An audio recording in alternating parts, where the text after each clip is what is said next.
सुबह की कक्षा में आर्योद्देश्य रत्नमाला के 46वें सिद्धांत पर बात चल रही थी। आश्रम के भेद। 4 आश्रम हैं: ब्रह्मचर्य, गृहस्थ, वानप्रस्थ और सन्यास। मनुष्य जीवन को सफल बनाने के लिए वेदों में ये 4 आश्रम बताए गए हैं, क्योंकि लक्ष्य है मोक्ष प्राप्ति। मोक्ष का अर्थ है सारे दुखों से छूटना।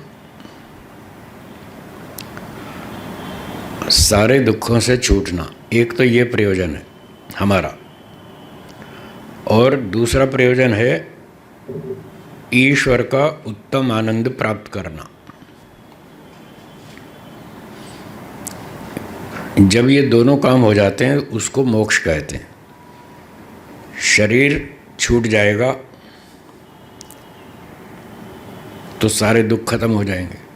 शरीर के कारण ही दुख आते हैं। मोक्ष में शरीर नहीं रहेगा, इसलिए सारे दुख समाप्त हो जाएंगे और ईश्वर से कनेक्शन जुड़ जाएगा, संबंध जुड़ जाएगा। उसके फिर संबंध से ईश्वर से हमको आनंद मिलेगा। इसलिए मोक्ष हमारा लक्ष्य है। ये 2 काम उसके बिना नहीं होंगे।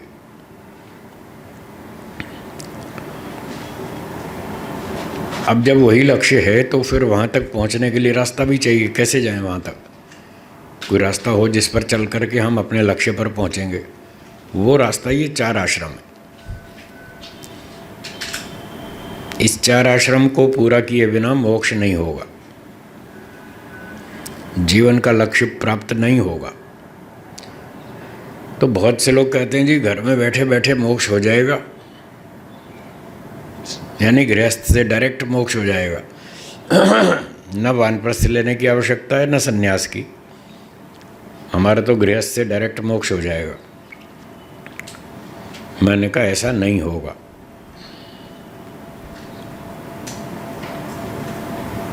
आपके कहने से मोक्ष नहीं हो जाएगा।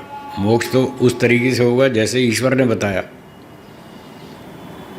आप अगर कहें 5 अट्ठे 33 होता है तो आपके कहने से 5 अट्ठे 33 हो जाएगा?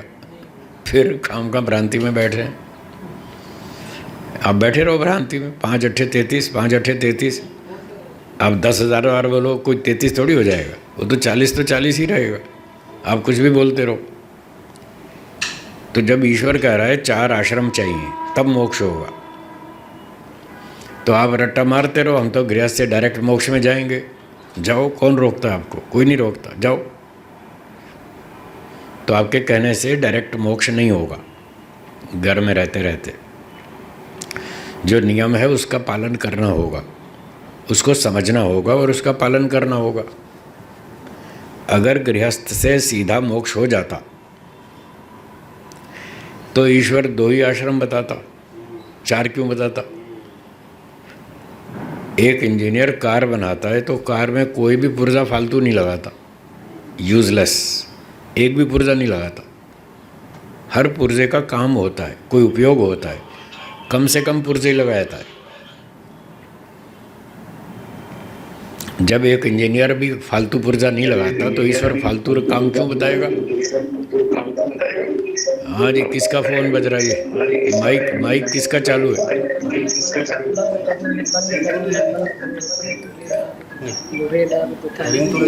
रिंग नहीं बज रही, यहाँ नहीं बज रही।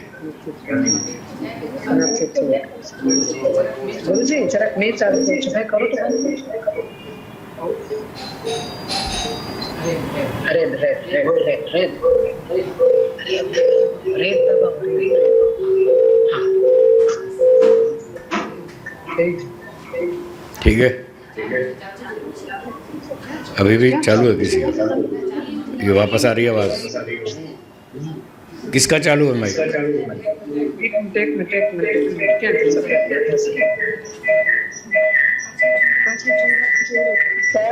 माइक चालू है। नमस्ते जी, आइए बैठिए। हाँ जी ठीक है, चलो। अगर घर बैठे गृहस्थ से ही मोक्ष हो जाता तो ईश्वर 4 आश्रम का विधान क्यों करता? फालतू काम क्यों बताएगा जब 2 से ही हो रहा है? तो तीसरा चौथा नहीं बताता वो। जब ईश्वर ने बताया तो आपकी बुद्धि ईश्वर से ज़्यादा है क्या? आप कहते हैं हम गृहस्थ से डायरेक्ट मोक्ष में जाएंगे। तो बहुत सारे लोगों को ये बात समझ में नहीं आती, खामखा लड़ाई झगड़ा करते हैं कि साहब हम गृहस्थ के बाद सीधा मोक्ष होता है। फिर वो उल्टी सीधी किताब उठा लाएंगे कोई भी, या कोई भी पुस्तक का प्रमाण देंगे और वो छल का प्रयोग करेंगे। उनको शास्त्र पढ़ना तो आता नहीं। जब एक सिद्धांत है कि ईश्वर कोई भी फालतू काम नहीं बताएगा और उसने 4 आश्रम बता दिए, तो आप कोई भी किताब का कोई भी वाक्य उठा लाओ, वो प्रमाण नहीं है इस बारे में कि गृहस्थ से डायरेक्ट मोक्ष हो जाएगा। अगर आप उसका ऐसा अर्थ निकालते हैं तो आप भ्रांति में, आप गलत अर्थ करते हैं, आपको शास्त्र पढ़ना नहीं आता। न्याय दर्शन का ये नियम है कि किन्हीं भी 2 प्रमाणों में परस्पर टकराव नहीं होता। क्या बोला, दोहराइए। न्याय दर्शन का प्रमाण है कि कोई भी 2 वस्तुओं में टकराव नहीं, 2 प्रमाणों में टकराव नहीं होता। 2, 3, 4, 5 कितने भी प्रमाणों, सबका निर्णय एक ही होता है। ये न्याय शास्त्र का नियम है। आप 5 अट्ठे 40 बोल सकते हैं, 8 पंजे 40 बोल सकते हैं। इससे इधर उधर नहीं जा सकते, 40 ही रहेगा। चाहे 5 का पहाड़ा बोलो, चाहे 8 का पहाड़ा बोलो, आंसर वही रहेगा 40। तो वो ठीक है। और कोई व्यक्ति 5 अट्ठे 33 बोले, 44 बोले, 56 बोले, वो सब गलत है। तो जब ये सिद्धांत है कि 4 आश्रम पूरे करने होंगे तभी मोक्ष होगा, तो फिर कोई भी वाक्य उठा लाए, स्वामी दयानंद जी ने ऐसा लिखा है कि गृहस्थी का मोक्ष होता है, वो जो गृहस्थ इस तरह से काम करता है उसका मोक्ष हो जाता है, ऐसे ऐसे वाक्य उठा लाएंगे। जो गृहस्थी इस प्रकार के काम करता है उसका मोक्ष हो जाता है, जो राजा ऐसे ऐसे काम करता है उसका मोक्ष हो जाता है। अब उनको शास्त्र समझ में तो आता नहीं और वो उल्टे उल्टे अर्थ निकालते हैं। उसका अर्थ ये नहीं होता कि राजा बैठे बैठे राजा गद्दी से सीधा मोक्ष में जाएगा, ऐसा अर्थ नहीं है।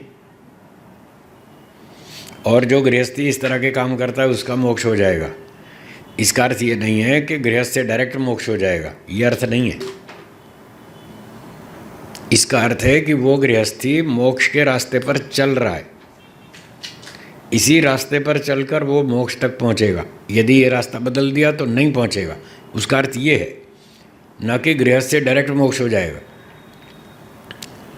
तो शास्त्र को समझना चाहिए। शास्त्र को समझने की पद्धति होती है, वो यही होती है कि सभी प्रमाणों का निर्णय एक होता है, उनमें विरोध नहीं होता।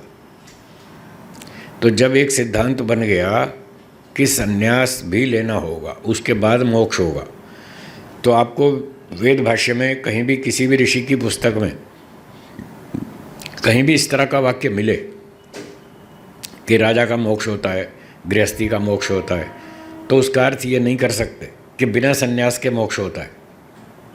होता है, गृहस्थी का भी होता है। आप तो गृहस्थी का कह रहे हैं, मैं तो कुत्ते का भी कहता हूँ, कुत्ते का भी मोक्ष होता है, गधे का भी होता है, बकरी उल्लू सबका होता है मोक्ष, पर उस योनि से डायरेक्ट नहीं होता। कुत्ता गधा पशु पक्षी भी अपना दंड भोग के मनुष्य बनेगा, फिर मनुष्य बनेगा, फिर पुरुषार्थ करेगा, फिर पढ़ाई लिखाई करेगा, विद्वान बनेगा, ब्राह्मण बनेगा, सन्यासी बनेगा, फिर मोक्ष होगा। गधे का भी होगा, सबका होगा। इस रूट पे जो चलेगा उसका होगा, इस रास्ते के बिना नहीं होगा। तो महर्षि दयानंद जी वहाँ पर ये कहना चाहते हैं कि जो गृहस्थी इस तरह के काम करेगा, सच्चाई से ईमानदारी से जिएगा और पंचमा यज्ञ का अनुष्ठान करेगा, उसका स्टेप बाय स्टेप उन्नति करते हुए वो भी मोक्ष तक पहुंच जाएगा। वो ये कहना चाहते हैं, तो ऐसा अर्थ लगाना चाहिए। क्या संसार की मोह माया छोड़े बिना किसी का मोक्ष हो जाएगा? नहीं होगा। क्या गृहस्थ में रहकर संसार की मोह माया छूट जाती है? फिर काम को क्यों झगड़ते हैं? सीधी 2 बात सिंपल है, सोचने का ढंग आता नहीं लोगों को, फालतू झगड़ा करते। गृहस्थ में रहकर मोह माया नहीं छूटती, और मोह माया छूटे बिना मोक्ष होता नहीं। तो सीधी बात है, गृहस्थ छोड़ना पड़ेगा। राजगद्दी से डायरेक्ट मोक्ष होता नहीं। अगर राजगद्दी से डायरेक्ट मोक्ष हो जाता तो राजा जनक अपनी राजगद्दी क्यों छोड़ते? आप पढ़ लो, इतिहास में लिखा है उपनिषद में कि राजा जनक ने राजगद्दी छोड़ दी और संन्यास ले लिया। महर्षि याज्ञवल्क्य का उपदेश सुनकर, बार बार सुनकर उनको समझ में आ गया, तत्व ज्ञान हो गया, फिर वैराग्य हो गया। उन्होंने राजगद्दी सौंप दी कि लो साहब, मैं तो जा रहा हूँ, किसी और को दे दो, जिसको देनी हो मैं तो आपके हवाले कर रहा हूँ। मुझे समझ में आ गया कि यहाँ गद्दी पर बैठे बैठे मोक्ष नहीं होगा, इसलिए मैं छोड़ के जा रहा हूँ। तो इस प्रकार से अर्थ लगाना चाहिए। गृहस्थ के काम पूरे हो जाएंगे, पंचमा यज्ञ का अनुष्ठान करेंगे गृहस्थी लोग, तो उनका रास्ता सही है। उस सही रास्ते पर चलते चलते फिर वो वानप्रस्थ में जाएंगे, फिर शास्त्रों का अध्ययन करेंगे, पढ़ाई लिखाई करेंगे, विद्वान बनेंगे, ब्राह्मण बनेंगे। ब्राह्मण बनकर फिर वैराग्य प्राप्त करेंगे, फिर वैराग्य प्राप्त होगा, फिर संन्यास लेंगे, फिर संन्यास लेकर समाधि लगाएंगे। समाधि लगाकर जो अविद्या आदि 5 क्लेश बताए योग दर्शन में, उन 5 क्लेशों का नाश करेंगे। जब वो 5 क्लेश नष्ट हो जाएंगे तब मोक्ष होगा।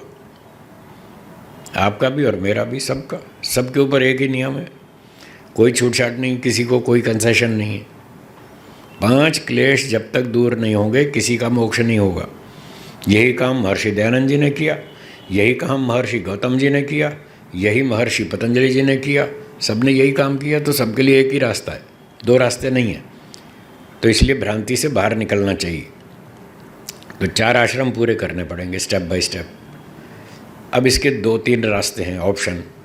सन्यासी तो बनना ही पड़ेगा, वो तो कंपलसरी है, गुजराती में फर्जियात वो फर्जियात है, उसके बिना मोक्ष नहीं होने वाला। अब सन्यास तक पहुंचने के 3 ऑप्शन हैं। एक ऑप्शन है कि ब्रह्मचारी से डायरेक्ट सन्यासी बनो।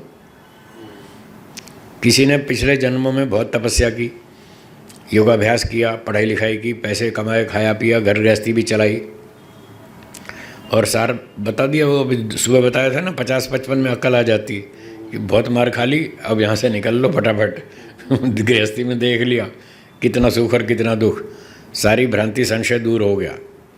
तो जिसने पिछले जन्मों में ऐसी तपस्या कर ली, बहुत मार खा ली, उसके संस्कार इस जन्म में उसके साथ आ गए, तो उसको ब्रह्मचर्य काल में ही ये संस्कार सहायता देगा, और वो कहेगा नहीं नहीं, गृहस्थ में नहीं जाना, इसमें झंझट बहुत, मेरा रास्ता तो मोक्ष का है, इसमें जाऊंगा तो ये उल्टा रास्ता है, और फंस जाऊंगा राग द्वेष में। श्रेय मार्ग और प्रेय मार्ग, 2 मार्ग आप सुन चुके हैं कठोपनिषद में। श्रेय मार्ग मोक्ष का मार्ग है, कल्याण का मार्ग है। प्रेय मार्ग संसार का मार्ग है, घर गृहस्थी। और लिखा है कि 2 उल्टे रास्ते हैं, विपरीत विशुचि, ये विपरीत मार्ग हैं, दोनों उल्टी दिशा में चलते हैं, एक इधर एक इधर। क्या कोई व्यक्ति एक साथ 2 उल्टे रास्तों पर यूं चल सकता है? तो जिसने पहले मार्ग, पिछले जन्म में मार खा ली, प्रेय मार्ग में दुख उठा लिए, तो उसको संस्कार कहता है नहीं, इधर नहीं जाना, इधर जाना। तो वो ब्रह्मचर्य आश्रम में ही खूब विद्या पढ़ के तपस्या करके उसको वैराग्य हो जाता है, और वो ब्रह्मचर्य से डायरेक्ट सन्यासी बनता है। एक ऑप्शन सन्यासी बनने का, वो तो कंपलसरी है, सन्यासी तो बनना पड़ेगा, पर उसके 3 विकल्प हैं। ब्रह्मचारी से डायरेक्ट सन्यासी बनो, जैसे महर्षि दयानंद जी बने, वो गृहस्थ में नहीं गए, ब्रह्मचारी से डायरेक्ट सन्यासी बने। हमारे गुरुजी स्वामी सत्यपति जी, वो ब्रह्मचारी से डायरेक्ट सन्यासी बने, वो भी गृहस्थ में नहीं गए। मैं भी ऐसा ही हूँ, मैंने भी कहाँ शादी की, इस जन्म में तो नहीं की, पिछले जन्मों में मार खा ली मैंने, बहुत खा ली। मैंने आपसे ज़्यादा मार खाई, आपने अभी कम खाई है, थोड़ी और खाओ। अभी और मार खाओ, और खा खा के तब अक्ल आ जाएगी। अब इस बार तो खा ली, शादी कर ली, खूब मार खा ली, अब ये संस्कार आपको अगले जन्म में सहयोग देंगे।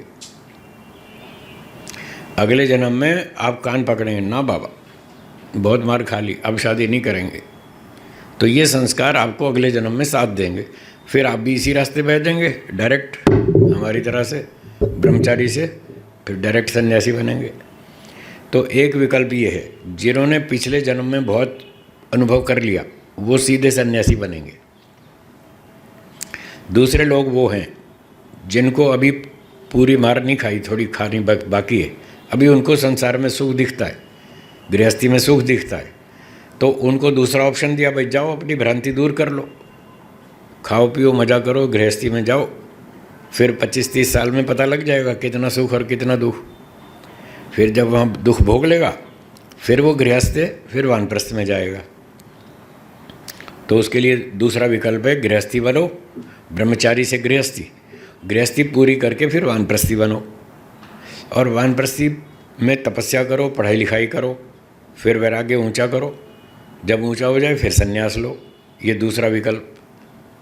इसमें चारों आश्रम पूरे किए, ब्रह्मचारी बने, फिर गृहस्थी बने, फिर वानप्रस्थी बने, फिर सन्यासी हुए। ये सेकंड ऑप्शन।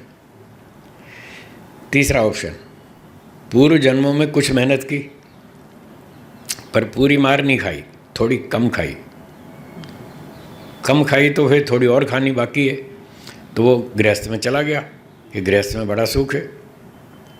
तो ऐसा सोच के गृहस्थ में गया और 10-12 साल में खूब मार पड़ी, तो पिछली मार और ये मार दोनों की इकट्ठी हो गई और उसको तीव्र वैराग्य हो गया।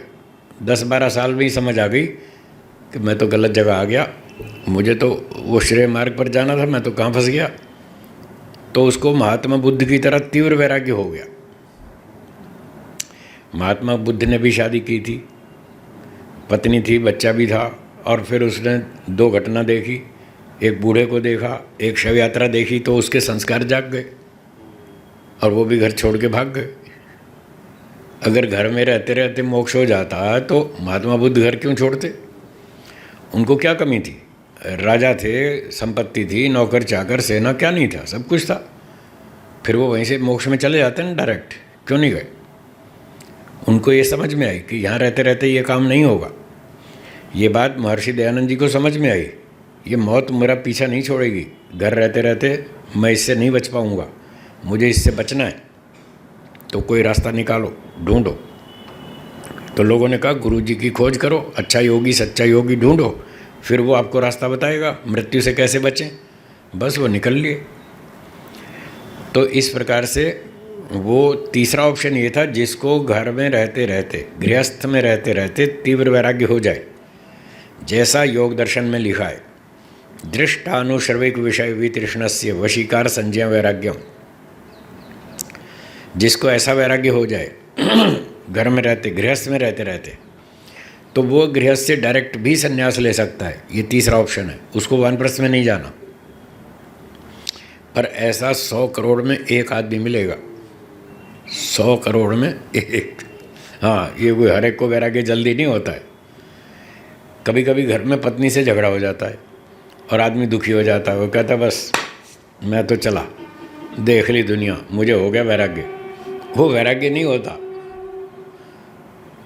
वो झगड़े के कारण क्षणिक आवेग होता है थोड़ी देर का, और वो भाग जाता है घर छोड़ के, 15 दिन में रोता हुआ वापस आता है। फिर कहता मैं कहाँ छोड़ आया घर ही, चलो चलो वापस घर चलो, मुझे पत्नी याद आ रही है, मुझे बच्चे याद आ रहे हैं। तो वो 15 दिन में वापस आएगा। उसका नाम वैराग्य नहीं है। असली पक्का वैराग्य जो योग दर्शन में लिखा है वो तीव्र वैराग्य होना चाहिए, और वो यदि है तो फिर उसको गृहस्थ से डायरेक्ट संन्यास लेने की छूट है। ये तीनों ऑप्शन सत्यार्थ प्रकाश के 5वें समुल्लास में लिखे हैं। मैं अपनी ओर से नहीं कह रहा हूँ, मैंने पहले भी कहा था, मैं जो भी कहता हूँ अपनी बात नहीं कहता, वेदों की बात, ऋषियों की बात, शास्त्रों की बात कहता हूँ, या उसके आधार पर कहता हूँ। कोई प्रमाण होगा, कोई तर्क होगा, ऐसे बिना प्रमाण तर्क के नहीं बोलता। और मैं जो वो पढ़ता हूँ वही बोलता हूँ, उसी पर चिंतन करता हूँ। पढ़ता क्या हूँ? वेद और ऋषियों के ग्रंथ, वही पढ़ता हूँ और दूसरी किताब पढ़ता ही नहीं।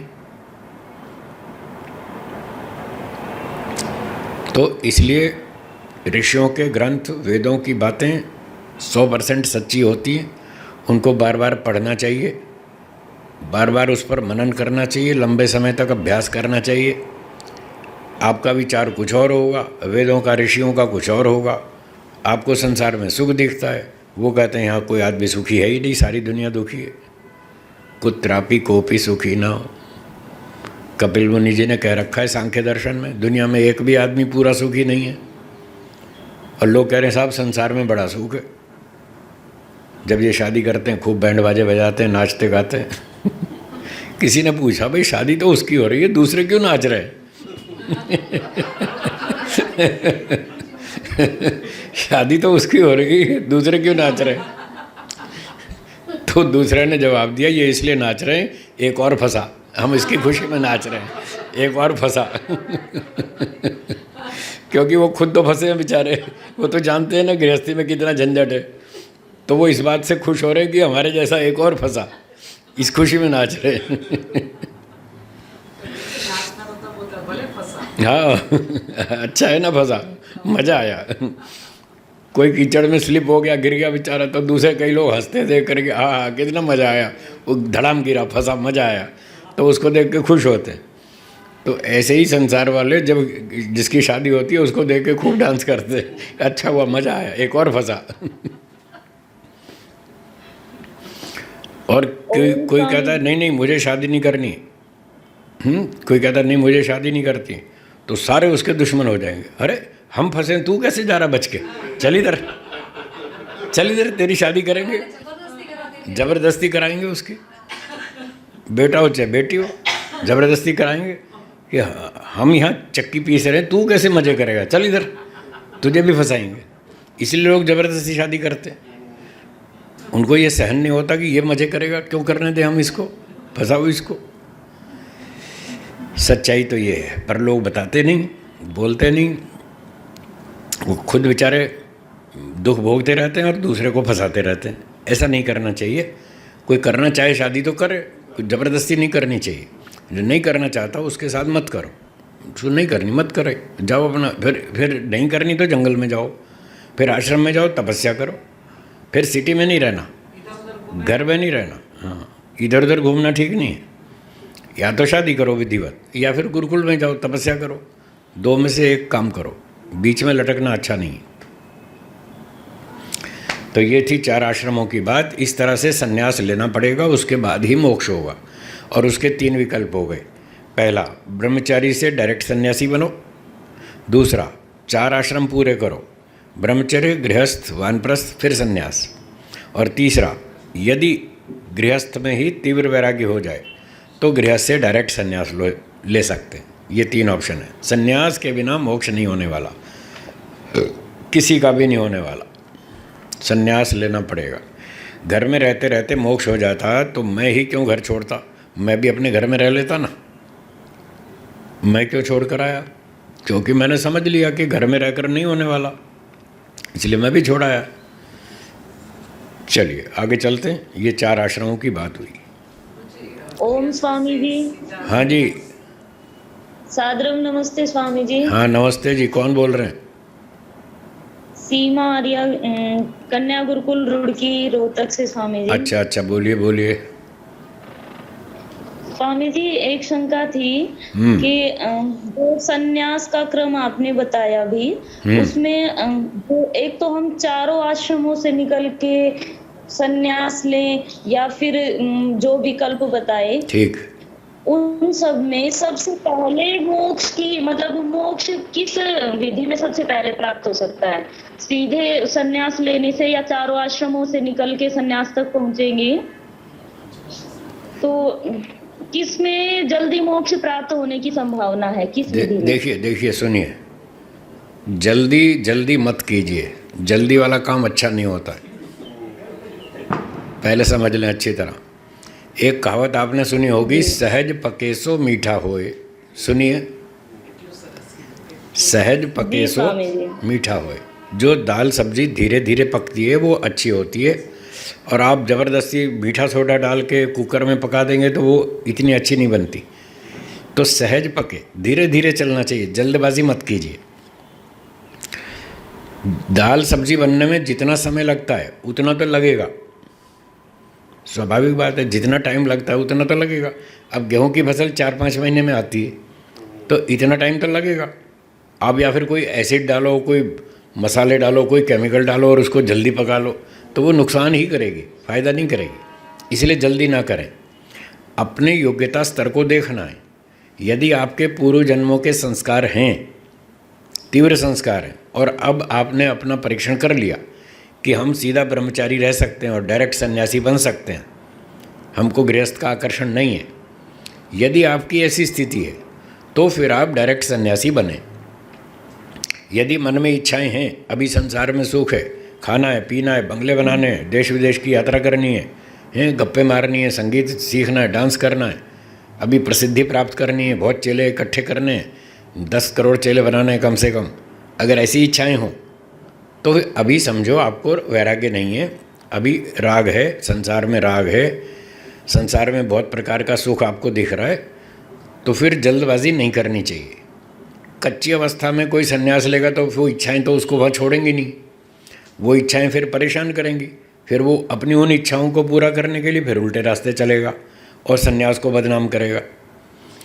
या तो सन्यासी मत बनो, अपनी इच्छाएं पूरी करो, और इच्छाएं पूरी हो गई तो फिर संन्यास लो, फिर उधर मत भागो। इसलिए जल्दबाजी ना करें, अपना निरीक्षण परीक्षण करें, किसी योग्य गुरु के निर्देशन में चलें। क्या बोला, दोहराइए। किसी योग्य गुरु के निर्देशन में चलें। जैसे डॉक्टर बनते हैं तो अपने आप कोई डॉक्टर की डिग्री नहीं लिख लेता अपने घर में। अगर खुद ही अपनी डिग्री हाथ से लिख ले कि साहब मैं डॉक्टर हो गया हूँ, तो उसकी कोई कीमत है क्या? उसकी कोई कीमत नहीं है। तो जैसे डॉक्टर की डिग्री हम खुद नहीं बनाते, इंजीनियर की डिग्री हम खुद नहीं बनाते, और बना लें तो उसका कोई मूल्य नहीं है, वो प्रामाणिक नहीं है, कहीं भी स्वीकार्य नहीं है। अथवा आम जनता हमको डॉक्टर की डिग्री दे दे कि आप डॉक्टर हो गए, तो वो भी गलत है, वो भी मान्य नहीं है। डॉक्टर की डिग्री कब मान्य होती है? जब यूनिवर्सिटी देगी। यूनिवर्सिटी में बड़े अच्छे विद्वान होते हैं, वो आपकी परीक्षा लेंगे, योग्यता चेक करेंगे, फिर वो प्रमाणित करेंगे कि हाँ अब आपकी योग्यता बन गई। हम आपको प्रमाणित करते हैं कि आपको डॉक्टर की डिग्री दी जाती है, अब आप चिकित्सा कर सकते हैं। तो डॉक्टर की डिग्री जो यूनिवर्सिटी देगी परीक्षा लेकर, वो मान्य होती है, ना तो अपनी लिखी हुई, ना आम जनता की लिखी हुई। इसी तरह से आपको वैराग्य हुआ या नहीं हुआ, कोई विद्वान आपकी परीक्षा करेगा, जब वो सर्टिफाई करेगा, प्रमाणित करेगा कि हाँ आपको वैराग्य हो गया है, आप संन्यास ले सकते हैं, वो डिग्री मान्य है। लोग तो अपनी डिग्री खुद ही बना लेते हैं कि साहब मुझे वैराग्य हो गया, मैं संन्यास लूँगा, और खुद भी संन्यास ले लेते हैं बिना किसी गुरु के। तो ये प्रक्रिया गलत है। आजकल लगभग ये गलत परंपरा ही चल रही है। कोई कोई इक्का दुक्का अपवाद रूप से मिलता है जो गुरुजी के द्वारा प्रमाणित करने पर फिर संन्यास लेता है। जब गुरुजी उसकी परीक्षा लेकर डिक्लेयर करते हैं कि हाँ अब आपकी योग्यता बन गई है, अब आपको हम संन्यास देंगे, तो गुरुजी संन्यास देंगे तब लेना है, ना कि अपनी मर्जी से लेना है। ठीक है, तो जल्दबाजी ना करें, किसी योग्य विद्वान के निर्देश में चलें, जो स्वयं वैरागी हो, उच्च स्तर का अभ्यासी हो, योगाभ्यासी हो, तपस्वी हो, जिसका लक्ष्य मोक्ष प्राप्ति हो, खुद सन्यासी हो और उसी रास्ते पर चल रहा हो, वो आपकी परीक्षा ले सकता है कि हाँ आपको कितना वैराग्य है। जब वो गुरुजी प्रमाणित करेंगे तब आप संन्यास ले सकते हैं, ऐसे अपनी मन मर्जी से नहीं लेना। ठीक है जी स्वामी। चलिए, धन्यवाद। हाँ जी, चलें आगे। तो अब 47वां वाक्य देखिए, सिद्धांत यज्ञ। बोलिए, जो अग्निहोत्र से लेके अश्वमेध पर्यंत वा जो शिल्प व्यवहार और जो पदार्थ विज्ञान है, जो कि जगत के उपकार के लिए किया जाता है, उसको यज्ञ कहते हैं। तो ये यज्ञ है। यज्ञ के रूप में आप जानते हैं, लोग हवन करते हैं, दैनिक यज्ञ करते हैं, उसको यज्ञ हवन कहते हैं। तो ये तो आप सभी जानते हैं, इसका नाम यज्ञ है, वो भी ठीक है। तो महर्षि जी लिख रहे हैं, जो अग्निहोत्र से लेके अश्वमेध पर्यंत। तो ये अग्निहोत्र का मतलब दैनिक यज्ञ जो आप हर रोज़ करते हैं, ब्रह्मचारी गृहस्थी लोग घर में यज्ञ करते हैं रोज़, उसका दैनिक यज्ञ का नाम है अग्निहोत्र। ये सबसे छोटा और दैनिक कर्तव्य है। जैसे आप अंग्रेजी में बोलते हैं A to Z, शुरू से आखिर तक, तो जैसे ए बोलते हैं ना प्रारंभिक, तो यहाँ प्रारंभिक है अग्निहोत्र, सबसे छोटा यज्ञ, दैनिक यज्ञ। तो यहाँ से लेकर के और अश्वमेध पर्यंत, अश्वमेध सबसे बड़ा यज्ञ है। जैसे कहते हैं भाई पढ़ाई कहाँ तक होती है, पहली कक्षा से PhD तक, ऐसे बोलते हैं, शुरू से लेकर अंत तक एक इधर का, उस पूरी सीरीज़ को पढ़ाई कहते हैं। तो ऐसे ही यज्ञों की लंबी चौड़ी सीरीज़ है। तो प्रारंभिक छोटा यज्ञ है दैनिक यज्ञ, उसका नाम है अग्निहोत्र, और सबसे अंतिम बड़ा यज्ञ है अश्वमेध। हाँ, वो राजा लोग करते हैं। अश्वमेध का अर्थ होता है अश्वम वै राष्ट्रम। तो ये शतपथ ब्राह्मण आदि शास्त्रों में लिखा है कि राष्ट्र का नाम अश्व है। मेध का अर्थ है वृद्धि। मेध का अर्थ क्या है? वृद्धि। तो अश्वमेध का अर्थ हुआ राष्ट्र की वृद्धि के लिए किया गया यज्ञ, उसका नाम है अश्वमेध। तो राष्ट्र को वृद्धि कौन कर सकता है? राजा। तो एक राजा का जितने इलाके पर शासन है वो उसका राष्ट्र है। अब वो अपने शासन इलाके को बढ़ाना चाहता है, क्षेत्र को बढ़ाना चाहता है, ठीक है। मान लो भारत को उदाहरण दे देता हूँ, भाई भारत का जितना एरिया है कश्मीर से कन्याकुमारी तक, और इस तरह से जितना एरिया है वहाँ का राजा चाहता है कि मेरा राज्य अफ़गानिस्तान में भी हो, पाकिस्तान में भी हो, बर्मा देश में भी हो, चाइना में भी हो, वो अपना विस्तार करना चाहता है। तो इस विस्तार करने की भावना से जो यज्ञ किया जाता है उसका नाम अश्वमेध यज्ञ है। वो अपने राष्ट्र को बढ़ाना चाहता है। क्यों बढ़ाना चाहता है? इसलिए बढ़ाना चाहता है कि भारत के इलाके में जितना उसका शासन चल रहा है वो तो वेद के अनुसार कानून चलाता है, वैदिक शास्त्रों के अनुसार वो सारे नियम बनाता है, कानून बनाता है, और उन कानूनों से प्रजा सुखी है।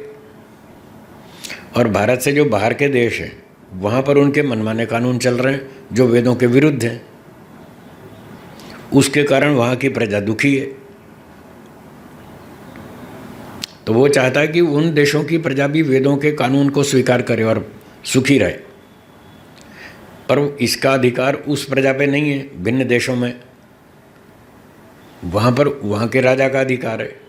तो ये अपने राष्ट्र का विस्तार करने के लिए एक घोड़ा छोड़ता है उन इलाकों में जो उसके राज्य शासन से बाहर के देश हैं, वहाँ पर एक घोड़ा छोड़ता है। अश्व घोड़े को भी कहते हैं। तो एक घोड़ा छोड़ता है, उसके पीछे सेना होती है। तो बिना खून खराबा किए, बिना युद्ध किए, बिना हथियार चलाए अपने राष्ट्र का विस्तार करना, ऐसी एक पद्धति है जो पुराने समय में चलती थी। तो भारत का राजा क्या करेगा? वो अपना घोड़ा छोड़ेगा, पाकिस्तान में, अफ़गानिस्तान में घोड़ा छोड़ देगा, पीछे पीछे सेना जाएगी। तो उस देश का राजा देखेगा हमारे इलाके में भारत के राजा की वो आया, घोड़ा आया, सेना भी आई है। तो उसका तात्पर्य है कि जितने एरिया में हमारा घोड़ा घूम जाएगा, अगर आपने हमारा सामना नहीं किया तो बिना युद्ध किए वो इलाका हमारा, उसके मालिक हम हो जाएंगे। बिना युद्ध किए राज्य का विस्तार हो जाएगा। ये था अश्वमेध यज्ञ। उसमें हवन भी करते थे और घोड़ा भी छोड़ते थे। तो इतने इलाके में वो घूम आया घोड़ा सेना के साथ, और दूसरे राजा ने कोई विरोध नहीं किया, तो उतना इलाका भारत के राजा का हो जाएगा। फिर वहाँ उसका शासन चलेगा, उसके कानून लागू हो जाएंगे। और अगर किसी राजा को ये पसंद नहीं है, स्वीकार नहीं है, तो वो अपनी सेना लेके आएगा, युद्ध करेगा। फिर युद्ध में जो जीतेगा वो उसका इलाके का मालिक बनेगा, वो वहाँ का राजा बनेगा। इसका नाम है अश्वमेध यज्ञ। तो ये बड़ा यज्ञ होता है, राजा लोग करते हैं। तो ये छोटा है अग्निहोत्र। दैनिक अग्निहोत्र से अश्वमेध तक बीच में बहुत सारे यज्ञ हैं।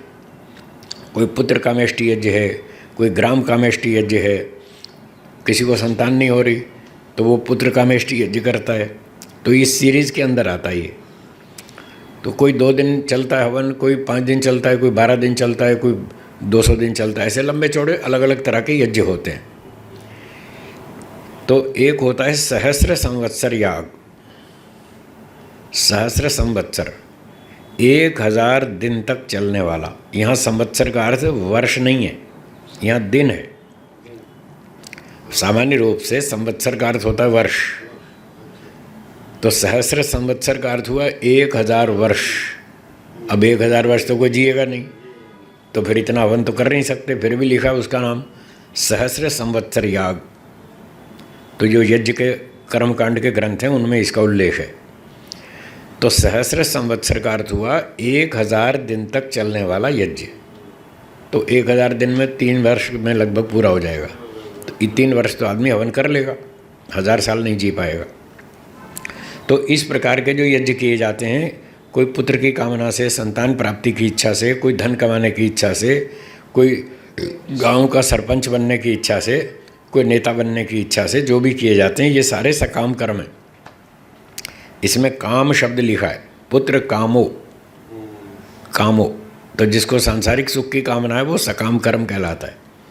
तो यज्ञ एक सकाम कर्म है जो इस प्रकार से किया जाता है उस कामना की पूर्ति के लिए। तो ये अश्वमेध भी इसी कामना से है कि मेरा राज्य का विस्तार हो, ये भी सकाम है। एक दैनिक यज्ञ है जो निष्काम कर्म है, शुरू वाला सबसे छोटा दैनिक यज्ञ जो हमें हर रोज़ करना होता है। वो इस भावना से किया जाता है कि हम जितना प्रदूषण फैलाते हैं, नाना धोना, कपड़े धोना, सब्जी काटना, छिलके फेंकना और मोटर गाड़ी चलाना, कितना प्रदूषण फैलाते हैं। तो इसकी निवारण के लिए कुछ शुद्धि भी करना चाहिए। और ये सर्व कल्याण के लिए, सबको सुख मिले, दुख निवृत्ति हो, बीमारियों का नाश हो, प्रदूषण का नाश हो, सबके जीने के लिए शुद्ध वातावरण बने, इस भावना से किया जाता है। और इसका कोई सांसारिक फल की इच्छा नहीं की जाती। तो ये मोक्ष की प्राप्ति की इच्छा से किया जाता है, अपने कर्तव्य निभाने की दृष्टि से। इसलिए इसको निष्काम कर्म में गिन सकते हैं। बाकी जितने भी हैं, किसी धन कमाने की इच्छा से या पुत्र प्राप्ति की इच्छा से, वो सारे सकाम यज्ञ हैं। तो यज्ञ की परिभाषा में लिखें, महर्षि दयानंद जी ने लिखा है, अग्निहोत्र से लेके अश्वमेध तक पर्यंत, मतलब तक, वहाँ तक, 1 से लेके 25 तक, जैसे हम बोलते हैं 25 तक, तो पर्यंत का अर्थ है तक। ये सारे के सारे हवन जो किए जाते हैं इसका नाम है यज्ञ। और फिर इसी के अंतर्गत जो शिल्प व्यवहार मतलब इंजीनियरिंग, जब बड़े बड़े यज्ञ किए जाएंगे 1000 दिन चलने वाले, 200 दिन चलने वाले, तो उसमें बहुत सारे लोग भी आएंगे। इतने बड़े बड़े यज्ञ होंगे, जनता देखने के लिए भी तो आती है ना। जैसे लोग रामलीला देखने जाते हैं वहाँ भीड़ लगती है खूब। दशहरा देखने जाते हैं, खूब भीड़ लगती है। तो जब बड़े बड़े यज्ञ होते थे प्राचीन काल में, तो बहुत लोग उसमें आते थे, दूर दूर से आते थे। बड़े बड़े विद्वान आते थे, उनको बुलाया जाता था, उनसे वेदों के प्रवचन सुने जाते थे, तो वेदों का प्रचार भी होता था। तो सैकड़ों हज़ारों लोग आते थे। तो वो जब आएंगे तो उनके ठहरने खाने की सुविधा भी करनी पड़ेगी। बड़ी बड़ी यज्ञशाला बनेगी, उनके ठहरने के लिए पंडाल बनेंगे, खाने के लिए, और टॉयलेट, बाथरूम, ये वो सब बनाना पड़ेगा। इसका नाम है इंजीनियरिंग। जब इतने सारे लोग आएंगे, उनके ठहरने खाने की व्यवस्था करनी पड़ेगी, तो इंजीनियर्स को बुलाना पड़ेगा, आर्किटेक्ट्स को बुलाना पड़ेगा, और उनसे कहेंगे भाई बनाओ, हमारा पंडाल बनाओ, इतना लोग स्थान बनाओ, इतने लोग खाएंगे, इतने लोग रहेंगे। हलवाई भी बुलाए जाएंगे, भोजन पकाने वाले, और बर्तन मांजने वाले, झाड़ू पोछा करने वाले, सब तरह के लोग आएंगे। तो ये जो इस तरह से विस्तार होगा, परोपकार का कार्य होगा, इसका नाम यज्ञ है। इसलिए लिखा शिल्प व्यवहार, इंजीनियरिंग, जो कलाकारी उसमें की जाएगी। और जो पदार्थ विज्ञान है, पदार्थ विज्ञान मतलब हवन में जो हम घी, सामग्री, जड़ी बूटी, औषधियाँ डालेंगे, उससे खूब सारा शुद्धिकरण होगा वातावरण का। मंत्र बोले जाएंगे, तरह तरह के मंत्र बोले जाएंगे, उन मंत्रों के व्याख्यान किए जाएंगे, बताया जाएगा। देखो इस मंत्र में ये बात कही, कोई व्यक्ति गांव का सरपंच बनना चाहता है, इस कामना से उसने यज्ञ का आयोजन किया, 5, 7, 10 विद्वान भी बुलाए। और कौन से विद्वान बुलाए? जो प्रशासन राजनीति को जानते हैं, ऐसे विद्वानों को बुलाया। वो आकर इसको सिखाएंगे कि तुम गांव के सरपंच कैसे बनोगे, उसकी टेक्निक्स बताएंगे। ये गांव में जाओ, सेवा करो, लोगों की समस्याएं सुनो, उनकी समस्याएं सुलझाओ। जब आप लोगों की समस्या सुलझाएंगे तभी तो आप लोकप्रिय बनेंगे, तभी जनता आपको प्रेम करेगी और आपको अपना नेता मानेगी। जब कुछ काम करोगे तब जनता आपको चाहेगी कि ये हमारा नेता बने, फिर वो आपको सपोर्ट करेगी, आपको वोट देगी, तब आप सरपंच बनेंगे। तो ऐसी ऐसी टेक्निक्स बताएंगे वो विद्वान।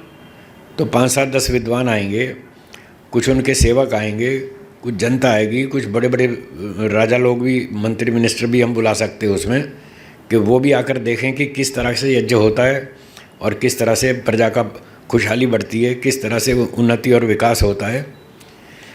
ये सब कार्य करना, और जो उसमें जड़ी बूटियाँ डाली जाएंगी, आहुति दी जाएगी, उससे वायु जल आदि की शुद्धि होगी। इस तरह से जो सारा लाभ होगा वो सारा यज्ञ कहलाता है। तो एक ये बड़ा विज्ञान है, पदार्थ विज्ञान, कि किस पर्पज़ से हम कौन सी जड़ी बूटी डालें तो क्या रिजल्ट आएगा। आजकल एक वर्षा यज्ञ चलता है, अभी पिछले दिनों कच्छ में हुआ था, हर साल करते हैं वो लोग, और भी जगह जगह लोग करते रहते हैं अपने अपने हिसाब से। तो इसमें पदार्थ विज्ञान की सहायता लेनी पड़ती है कि वर्षा यज्ञ में कैसी लकड़ी डाली जाए। उसकी लकड़ी खास होती है, उसमें घी बहुत सारा डालना पड़ता है, और कई औषधियाँ, जड़ी बूटियाँ ऐसी डालनी पड़ती हैं जो वायु को, जल को आकर्षित करती हैं। ये सारा पदार्थ विज्ञान, केमिस्ट्री। तो इस तरह से उसका भी यहाँ पर यज्ञ में उपयोग होता है। तो ये सारा कार्यक्रम यज्ञ के अंतर्गत आता है। तो विद्वान लोग जगत के उपकार के लिए इस तरह के कार्यक्रम करते हैं, उसको यज्ञ कहते हैं। ये है यज्ञ। चलिए 47वां हो गया, अब आगे 48वां देखते हैं, कर्म। हाँ जी बोलिए। जो कारखाने उसमें जो शिल्प विद्या जो कुछ होती है वो यज्ञ में आता है। कारखाने से, कारखाने में जो सब उत्पादन होता है वस्तुओं का, हाँ, तो वो उसमें आता नहीं आता। हाँ वो भी आ जाएगा। उसको फिर थोड़ा अलग दृष्टि से हम देखते हैं। यहाँ जितनी परिभाषा लिखी है मैंने उतनी व्याख्या की। अब जो प्रश्न आप पूछ रहे हैं कि कारखाने में वस्तुओं का उत्पादन होता है, कपड़े बनते हैं, कपड़ा मिल में कपड़े बुने जाते हैं, कपड़े तैयार होते हैं, और सब प्रकार की वस्तुओं का उत्पादन होता है, स्कूटर, कार बनते हैं, ये सब। तो अब क्या इसको भी यज्ञ माना जाए, ये प्रश्न है आपका। तो इसका उत्तर है, महर्षि जी ने यहाँ एक संकेत किया है, जगत के उपकार के लिए किया जाता है वो यज्ञ है। तो इन शब्दों से वो भी इसके अंतर्गत आ जाएगा। चाहे हम कपड़ा मिल में कपड़ा बनाते हैं, स्कूटर बनाते हैं फैक्ट्री में, कार बनाते हैं, टीवी बनाते हैं, कंप्यूटर बनाते हैं, जो भी चीज़ें बनाते हैं वो जगत के उपकार के लिए होती हैं। तो जो जगत का उपकार किया जाता है वो सारा का सारा यज्ञ कहलाता है। इसलिए यज्ञ का एक सामान्य अर्थ प्रचलित हो गया, शुभ कर्म। शुभ कर्म को यज्ञ कहते हैं। आपने देखा होगा कहीं कहीं रक्तदान शिविर चलता है तो उसको भी यज्ञ के नाम से बोलते हैं। हाँ, कहीं नेत्रदान का चलता है तो नेत्रदान यज्ञ, रक्तदान यज्ञ, उसको यज्ञ, क्योंकि परोपकार का काम है। किसी गरीब की सहायता होगी, कोई रोगी की जान बचेगी, किसी सूरदास को आंखें मिलेंगी, या जो भी आँख की रोग वाला है उसको सहायता मिलेगी। तो इस प्रकार से जो शुभ कर्म हैं, सेवा के काम हैं, परोपकार के काम हैं, वो सारे के सारे इसमें यज्ञ के अंतर्गत आते हैं। और एक यज धातु है जिससे यज्ञ शब्द बनता है। उसके 3 अर्थ हैं, देव पूजा, संगतिकरण और दान। तो जहाँ ये दान जितना भी चलता है वो सारा यज्ञ है। हवन में हम आहुति डालते हैं, वो घी सामग्री का दान करते हैं, तो वो यज्ञ है। और ऐसे नेत्रदान, रक्तदान और भी तरह के दान होते हैं, कोई भूमि दान, कोई अन्न दान, ये सारा यज्ञ कहलाता है। तो इस प्रकार से जो अच्छे अच्छे काम हैं प्रजा के हित के लिए, जगत के उपकार के कार्य हैं, वो सारे भी यज्ञ ही कहलाते हैं जी। आगे चलें। 48वां कर्म। अब कर्म की परिभाषा चलेगी। बोलिए। जो मन, इंद्रिय और शरीर में जीव चेष्टा विशेष करता है, वह कर्म कहता है। शुभ, अशुभ और मिश्र भेद से 3 प्रकार का है। तो ये बड़ा विषय महत्वपूर्ण है कर्म का, और इसको समझना बहुत आवश्यक है।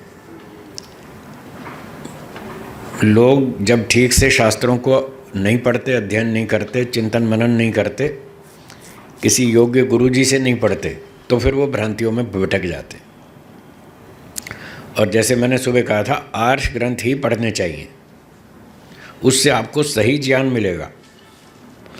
और जो अनार्ष ग्रंथ हैं, जिनके लेखक ऋषि नहीं बने, कम योग्यता वाले हैं, उनमें अभी अविद्या है, राग द्वेष है, भ्रांतियां हैं, ऐसे लोग जो पुस्तक लिखेंगे तो उनकी पुस्तक में भी गड़बड़ होगी, भ्रांतियां होगी, संशय होगा, कुछ ना कुछ उल्टा सीधा लिखेंगे।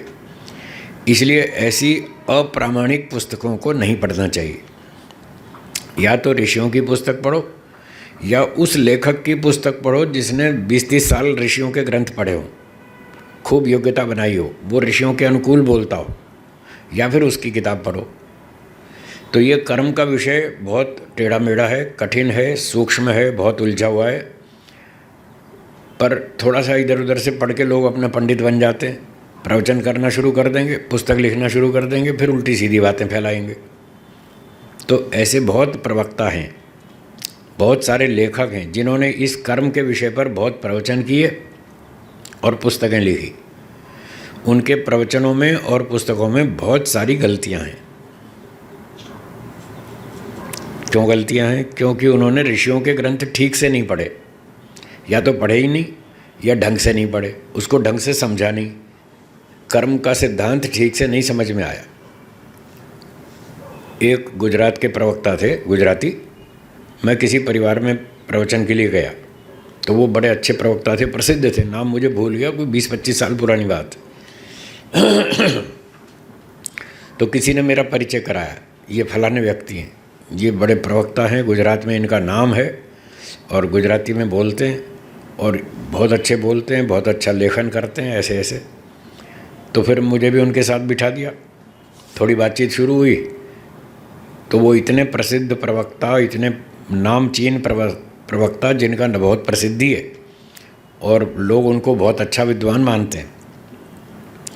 बस बैठे, 2 बातचीत हुई, तो उन्होंने क्या बोला कि जीवन में जो भी सुख दुख आता है, जो भी, वो सब हमारा ही कर्म फल है। बोलो, ये इतने ऊंचे प्रवक्ता का ये सिद्धांत जो कि वेद के विरुद्ध है, ऋषियों के विरुद्ध है। अब उस वक्ता ने वेद तो पढ़ा नहीं, न ऋषियों के ग्रंथ पढ़े, तो उस बेचारे को सही बात कहाँ से समझ में आएगी? इधर उधर से उल्टा सीधा जो पढ़ लिया, सीख लिया, बस वही बोलना शुरू कर दिया। और जनता तो बिल्कुल शून्य है, उसको तो पता ही नहीं, क्योंकि जनता ने भी वेद नहीं पढ़ा, ना दर्शन पढ़ा, ना उपनिषद पढ़ा, ना मनन किया, तो जनता को तो कुछ पता नहीं।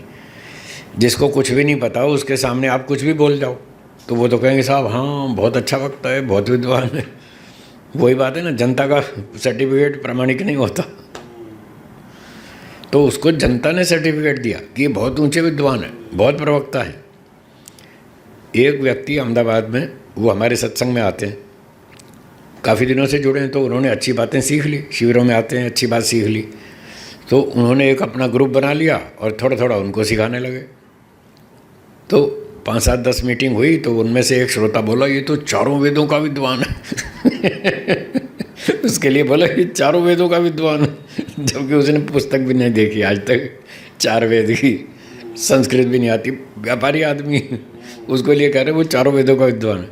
तो इस तरह से लोगों की डिग्रियां मिल जाती हैं, अनाड़ी लोगों को। अब अधिकांश लोग उनको जब फॉलो करते हैं और हमारे जैसा कोई कहता नहीं नहीं ये सिद्धांत गलत है, तो हमको पागल बताते हैं हमको मूर्ख बताते हैं, तुम इतने बड़े वक्ता का विरोध करते हो, तुम्हें कुछ नहीं आता। तो ये समस्या होती है। तो मैं आपसे निवेदन करता हूँ कि ये कर्म का विषय बहुत कठिन है, गंभीर है। मैंने कम से कम 40 वर्ष इस पर मेहनत की है, 40 वर्ष खूब तर्क लगाया, खूब प्रमाण देखे, खूब शास्त्र पढ़े, 100 200 बार दर्शन पढ़े, उपनिषद पढ़े, सत्यार्थ प्रकाश और बहुत सारे ग्रंथ पढ़े। इतने मेहनत करने के बाद फिर जो मैं इस निर्णय पर पहुंचा, जो वो मैं आपको सुनाऊंगा। तो इस बात को बड़े ध्यान से सुनिएगा, इस विषय को। इसमें बहुत लोग उलझते हैं, अच्छे अच्छे आर्य समाज के पंडित प्रवक्ता भी उलझे हुए हैं, आर्य समाज के। फिर जब मैं इनका विरोध में बोलता हूँ, लोग कहते साहब वो इतने बड़े विद्वान हैं, वो भी ऐसा कहते। तो मैंने कहा वो बड़े तो आपने बनाए वो महर्षि दयानंद जी ने थोड़ी उनको प्रमाण पत्र दिया कि ये बड़े विद्वान हैं, वो तो जनता ने प्रमाण पत्र दिया है। जनता के प्रमाण पत्र का मूल्य नहीं होता। तो इस विषय को थोड़ा ध्यान से समझने का प्रयास करेंगे। और मैं फिर दोहराता हूँ, मैं जो कुछ कहूँगा ऋषियों की बात कहूँगा, अपनी नहीं कहूँगा।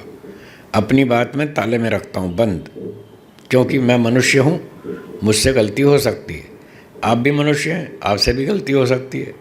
हम दोनों बराबर हैं, इसलिए आप भी अपनी बात ताले में रखो और मैं भी रखता हूँ। अपनी बात कहना नहीं। हाँ, ऋषियों की कहो खूब सुनेंगे, 10 बार कहो 20 बार सुनेंगे, खूब सुनेंगे, सम्मानपूर्वक सुनेंगे और प्रमाण तर्क से उसका उत्तर देंगे। झगड़ा नहीं करेंगे, बात को समझाने का प्रयास करेंगे। आप भी झगड़ा नहीं करेंगे, समझने की कोशिश करेंगे, तो आपको इस बात से बहुत सारा लाभ होगा। तो मैं लोगों से कहता हूँ, अपनी बात कहता नहीं और दूसरे की सुनता नहीं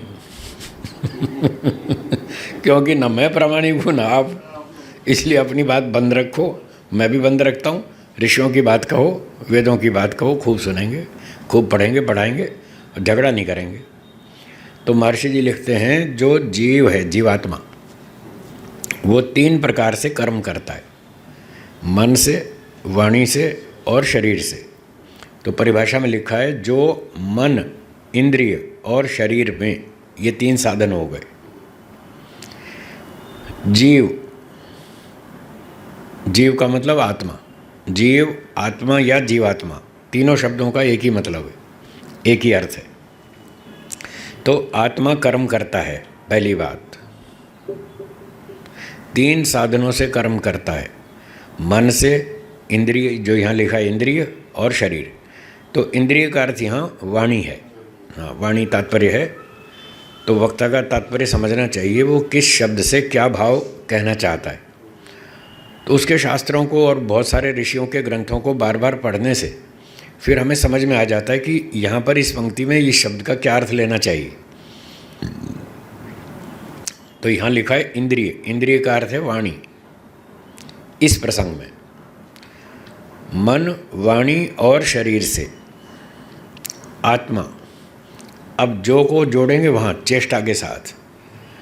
आत्मा, मन, वाणी और शरीर में जो चेष्टा विशेष करता है, जो चेष्टा विशेष करता है, वो कर्म कहता है। अब यहाँ ध्यान देने की बात है, चेष्टा विशेष। जब हम विशेष कहते हैं तो ये सापेक्ष शब्द है, किसी की अपेक्षा से होता है विशेष।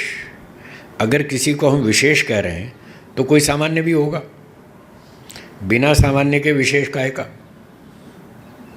विशेष का मतलब क्या, जो सामान्य है ये वैसा नहीं है, उससे हटकर है। विशेष उसको कहते हैं जो हटकर हो। तो किससे हटकर, कोई तो चीज़ होगी ना जिससे हटकर है वो।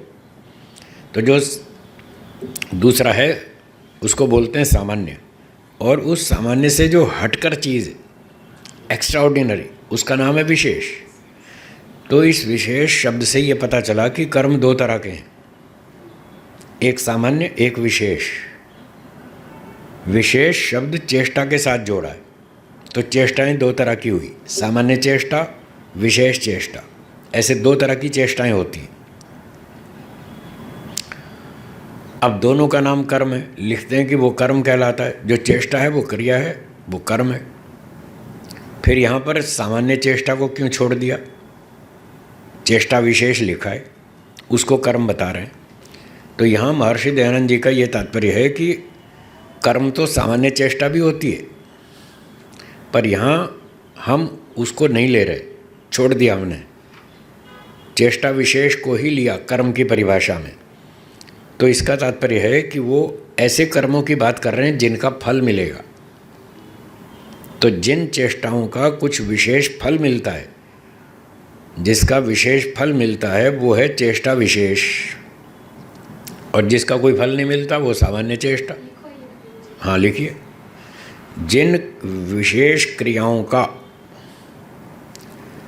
कुछ फल मिले, जिन विशेष क्रियाओं का कुछ फल मिले, उनका नाम है चेष्टा विशेष।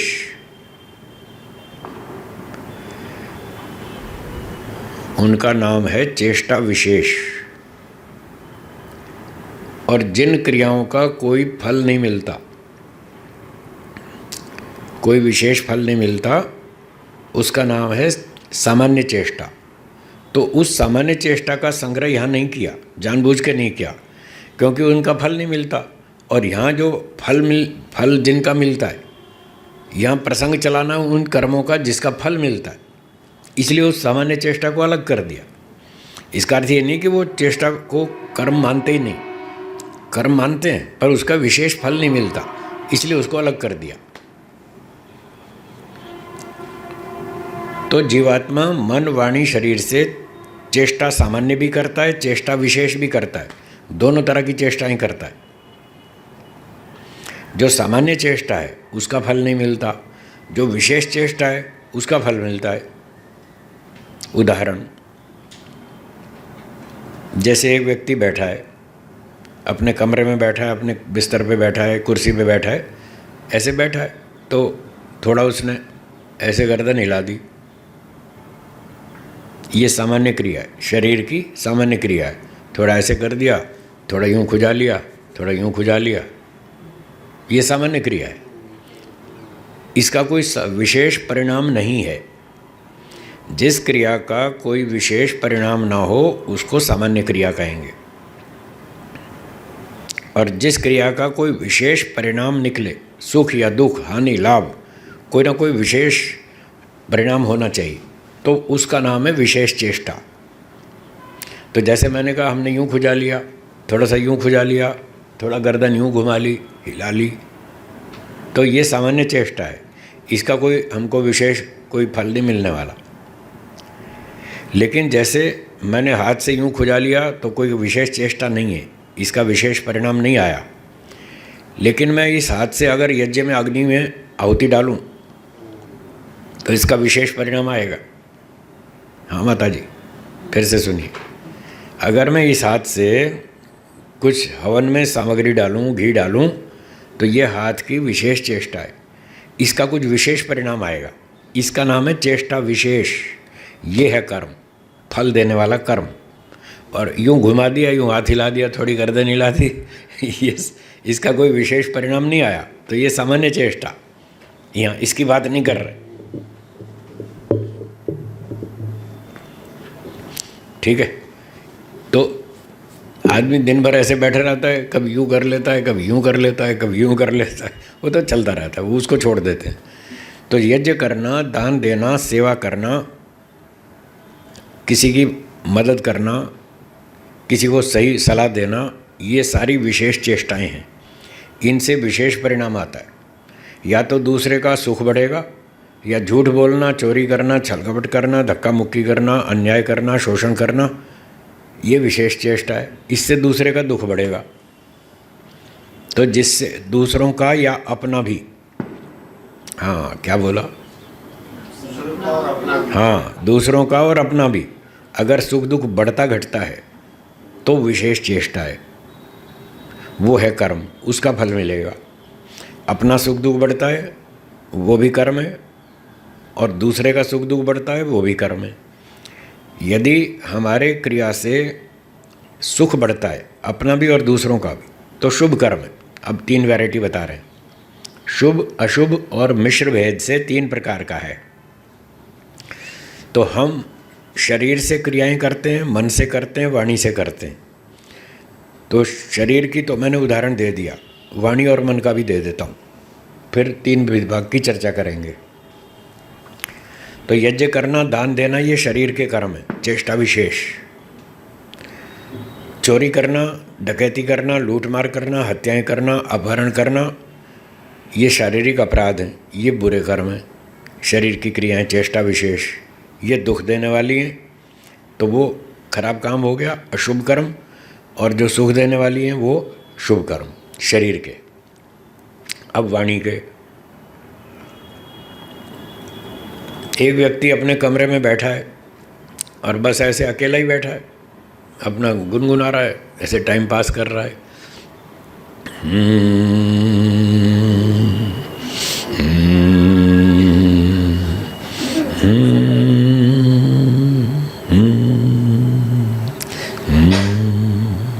ऐसे बैठा है, ये वाणी की चेष्टा है, पर ये सामान्य है, इसको यहाँ नहीं गिनेंगे। सामान्य चेष्टा को यहाँ नहीं गिनेंगे। सामान्य बोल रहा है, ठीक है, गुनगुना रहा है, बैठा है अकेला, कोई फर्क नहीं पड़ रहा, इससे कोई हानि लाभ खास नहीं है। ये सामान्य चेष्टा वाणी की। अब वो वाणी से सत्य बोलता है, मीठी भाषा बोलता है, सभ्यता से बोलता है, नम्रता से बोलता है। अब इससे विशेष परिणाम आएगा। सच बोलेगा तो दूसरों को सुख मिलेगा, झूठ बोलेगा दूसरों को नुकसान होगा। तो वाणी से सत्य बोलना, झूठ बोलना, मीठा बोलना, कठोर बोलना, सभ्यता से बोलना, असभ्यता से बोलना, छल कपट करना, ये सारे वाणी के कर्म हैं। ये विशेष कर्म है, विशेष चेष्टा है। तो अच्छी और बुरी दोनों तरह की हो गई, ठीक है। ये वाणी के कर्म हुए, वाणी की विशेष चेष्टाएं। तीसरा है मन के कर्म। तो मन में भी दोनों तरह की चेष्टा होती है, सामान्य भी होती है, विशेष भी होती है। सामान्य चेष्टा तो सुबह से रात तक चलती रहती है। सुबह जब से आपकी नींद खुलती है, मन में विचार शुरू हो जाते हैं, हाँ या ना, चलते हैं ना। नींद खुलते ही विचार शुरू हो जाते हैं और पूरा दिन चलते हैं। रात को सोने तक पूरा दिन विचार चलते रहते हैं। ये करूं या नहीं करूं, बाज़ार जाऊं या नहीं जाऊं, उसको गाली दूं या नहीं दूं, उसकी जेब काटूं या नहीं काटूं, उसको मूर्ख बनाऊं या नहीं बनाऊं, दान दूं या नहीं दूं, यज्ञ करूं या नहीं करूं, अच्छी सलाह दूं या मूर्ख बनाऊं। ऐसे सारा दिन विचार चलते रहते हैं। तो हमारे गुरुजी ने समझाया, जब तक ये विचार चलते रहते हैं और दो ऑप्शन होते हैं, सच बोलूं या नहीं बोलूं, झूठ बोलूं या नहीं बोलूं, दान दूं या ना दूं, जब तक 2 विचार होते हैं, 2 ऑप्शन होते हैं मन में, तब तक इसका नाम है विचार। ये मन की सामान्य चेष्टा है, इसका फल नहीं मिलता। ये अभी कर्म नहीं बना, विशेष कर्म नहीं बना, ये सामान्य चेष्टा है। ये सामान्य तो रहेगी, सारा दिन रहती है कुछ ना कुछ। आत्मा चेतन है, वो खाली नहीं बैठता, कुछ तो सोचता ही है, ऐसा करूं या ना करूं। यहाँ तक तो कोई समस्या नहीं है। ये मन की सामान्य चेष्टा है, ऐसा गुरुजी ने बताया, स्वामी सत्यपति जी महाराज ने। और फिर जब आप मन में डिसीजन लेते हैं, निर्णय करते हैं, हाँ आज शाम को 4 बजे एक व्यापारी आएगा पैसे मांगने और पैसे हैं नहीं, तब उसको बेवकूफ़ बनाऊंगा तब उसको मूर्ख बनाऊंगा, है, झूठ बोलूँगा, बहकाऊंगा। मुझे एक टोपी सिलवानी थी, मैं एक दर्जी के पास गया, मैंने कहा भाई दर्जी मुझे टोपी सिलवानी है, सिल दोगे? बोले हाँ। कब दोगे? कल। किस समय? इसी समय, दोपहर में 1 बजे। मैं दोपहर में 1 बजे गया था उसके पास, तो उसने कहा कल 24 घंटे बाद आपको टोपी सिल दूंगा मैं अगले दिन गया, टोपी सिली क्या? बोले नहीं। क्या हुआ, क्यों नहीं सिली? मेरी पत्नी बीमार हो गई, उसको मैं हॉस्पिटल ले गया अब बताओ, ऐसे बेवकूफ़ बनाते हैं। तो जब व्यक्ति सोचता है कि वो 4 बजे पैसे लेने आएगा और उसको मैं मूर्ख बनाऊंगा, जब मन में डिसीजन ले लिया इसको मूर्ख बनाऊंगा, अब ये मन की विशेष चेष्टा है। अब ये कर्म बन गया, कर्म की कैटेगरी में आ गया, इसका फल मिलेगा। आपने मन में निर्णय कर लिया। अब ये खास बात है, ये स्पेशल विशेष चेष्टा है मन की, इसलिए इसको मानसिक कर्म कहेंगे। और आपने मन में संकल्प किया कि कल सत्संग में जाना है, आर्य समाज में बहुत अच्छे विद्वान आ रहे हैं, बड़ा अच्छा सत्संग होगा, तो समाज में दान देकर आऊँगा, कुछ समाज को भी दूंगा, कुछ वक्ता को भी दूंगा, हैं अच्छे अच्छे लोग आते हैं वहाँ, बढ़िया प्रचार होता है वेदों का, तो कल मैं दान दूंगा, ऐसा आपने निर्णय किया। ये मन की विशेष चेष्टा है, तो इसका पुण्य मिलेगा, ये अच्छा काम है, दान दूंगा। और झूठ बोलूँगा, मन में ऐसा डिसाइड किया, तो वो गलत चेष्टा है, वो अशुभ कर्म है मन का, उसका दंड मिलेगा। फिर आप बाद में दान देवें ना देवें और झूठ बोले ना बोलें, वो अलग बात है, वो तो वाणी का और शरीर का कर्म होगा, पर मन का कर्म तो हो गया, वो आपके खाते में एंट्री हो गई। हाँ, जेपी शर्मा जी, कृपया माइक बंद कर दीजिए, आपका माइक चालू है, कृपया बंद कर दीजिए। तो मन से कर्म किया, उसका अलग फल मिलेगा, मानसिक कर्म का मानसिक फल। महर्षि मनु जी ने लिखा है, महर्षि दयानंद जी ने भी लिखा है, जो मन से कर्म करते हैं उसका फल भी मन से भोगना पड़ता है, वाणी से किए कर्मों का फल वाणी से भोगना पड़ता है। तो वाणी के कर्म अलग हैं, मन के अलग हैं, और शरीर के कर्मों का फल शरीर से भोगना पड़ता है, वो कर्म अलग हैं। तो इसलिए 3 तरह के कर्म बताए, मन वाणी शरीर से जो जीव चेष्टा विशेष करता है सो कर्म कहता है। तो एक व्यक्ति ने मन में डिसाइड कर लिया कि आज शाम को 4 बजे झूठ बोलूँगा, व्यापारी आएगा पैसे लेने, उसको मूर्ख बनाऊँगा, तो मानसिक कर्म हो गया, उसका फल मिलेगा। और यदि 4 बजे व्यापारी आया और उसने झूठ बोल के मूर्ख बना दिया वाणी से, तो अब वाणी का कर्म भी हो गया, 2 हो गए, एक मन का कर्म एक वाणी का, 2 कर्म हो गए, दोनों का फल मिलेगा। दूसरी बात, यदि सुबह 10 बजे उसने डिसाइड किया कि शाम को 4 बजे झूठ बोल के मूर्ख बनाऊंगा, और 12 बजे फिर विचार किया, भाई झूठ बोलना तो गलत है, मूर्ख बनाऊंगा, फिर भगवान मुझे दंड देगा, उसको याद आ गया कि ईश्वर दंड देगा झूठ बोलूँगा तो 12 बजे उसने प्लान कैंसिल कर दिया कि नहीं झूठ नहीं बोलूँगा। 10 बजे प्लान किया झूठ बोलूँगा, 12 बजे उसको कैंसिल कर दिया, झूठ नहीं बोलूँगा। शाम को 4 बजे व्यापारी आया और उसने झूठ नहीं बोला, सच सच बता दिया, आज पैसे नहीं हैं, आप मुझे क्षमा करें, 2 दिन में मैं अरेंज कर लूँगा, फिर आप परसों ले लेना, ऐसा उसको बोल दिया, सच सच बता दिया, बेवकूफ़ नहीं बनाया। तो अब उसको वो जो प्लान किया था कि झूठ नहीं बोलूँगा, झूठ बोलूँगा, उसका दंड तो मिलेगा, वो कैंसिल नहीं होगा। आपने प्लान कैंसिल कर दिया, झूठ नहीं बोलूँगा, तो जो मानसिक कर्म था वो कैंसिल नहीं होगा, उसका दंड तो मिलेगा। वाणी से यदि आप झूठ बोलते तो उसका भी मिलता, पर आपने झूठ नहीं बोला, सच बोला, तो इसका पुण्य मिलेगा, वाणी के कर्म का पुण्य मिलेगा, मानसिक का तो दंड मिलेगा। मानसिक अपराध का दंड मिलेगा, वो तो हो गया, वो अब नहीं हटने वाला, वो कैंसिल नहीं होने वाला। कुछ भी कर लो, उल्टे सीधे लटको, जो भी मर्जी करो, वो मानसिक कर्म का फल नहीं छूटेगा, वो तो भोगना पड़ेगा।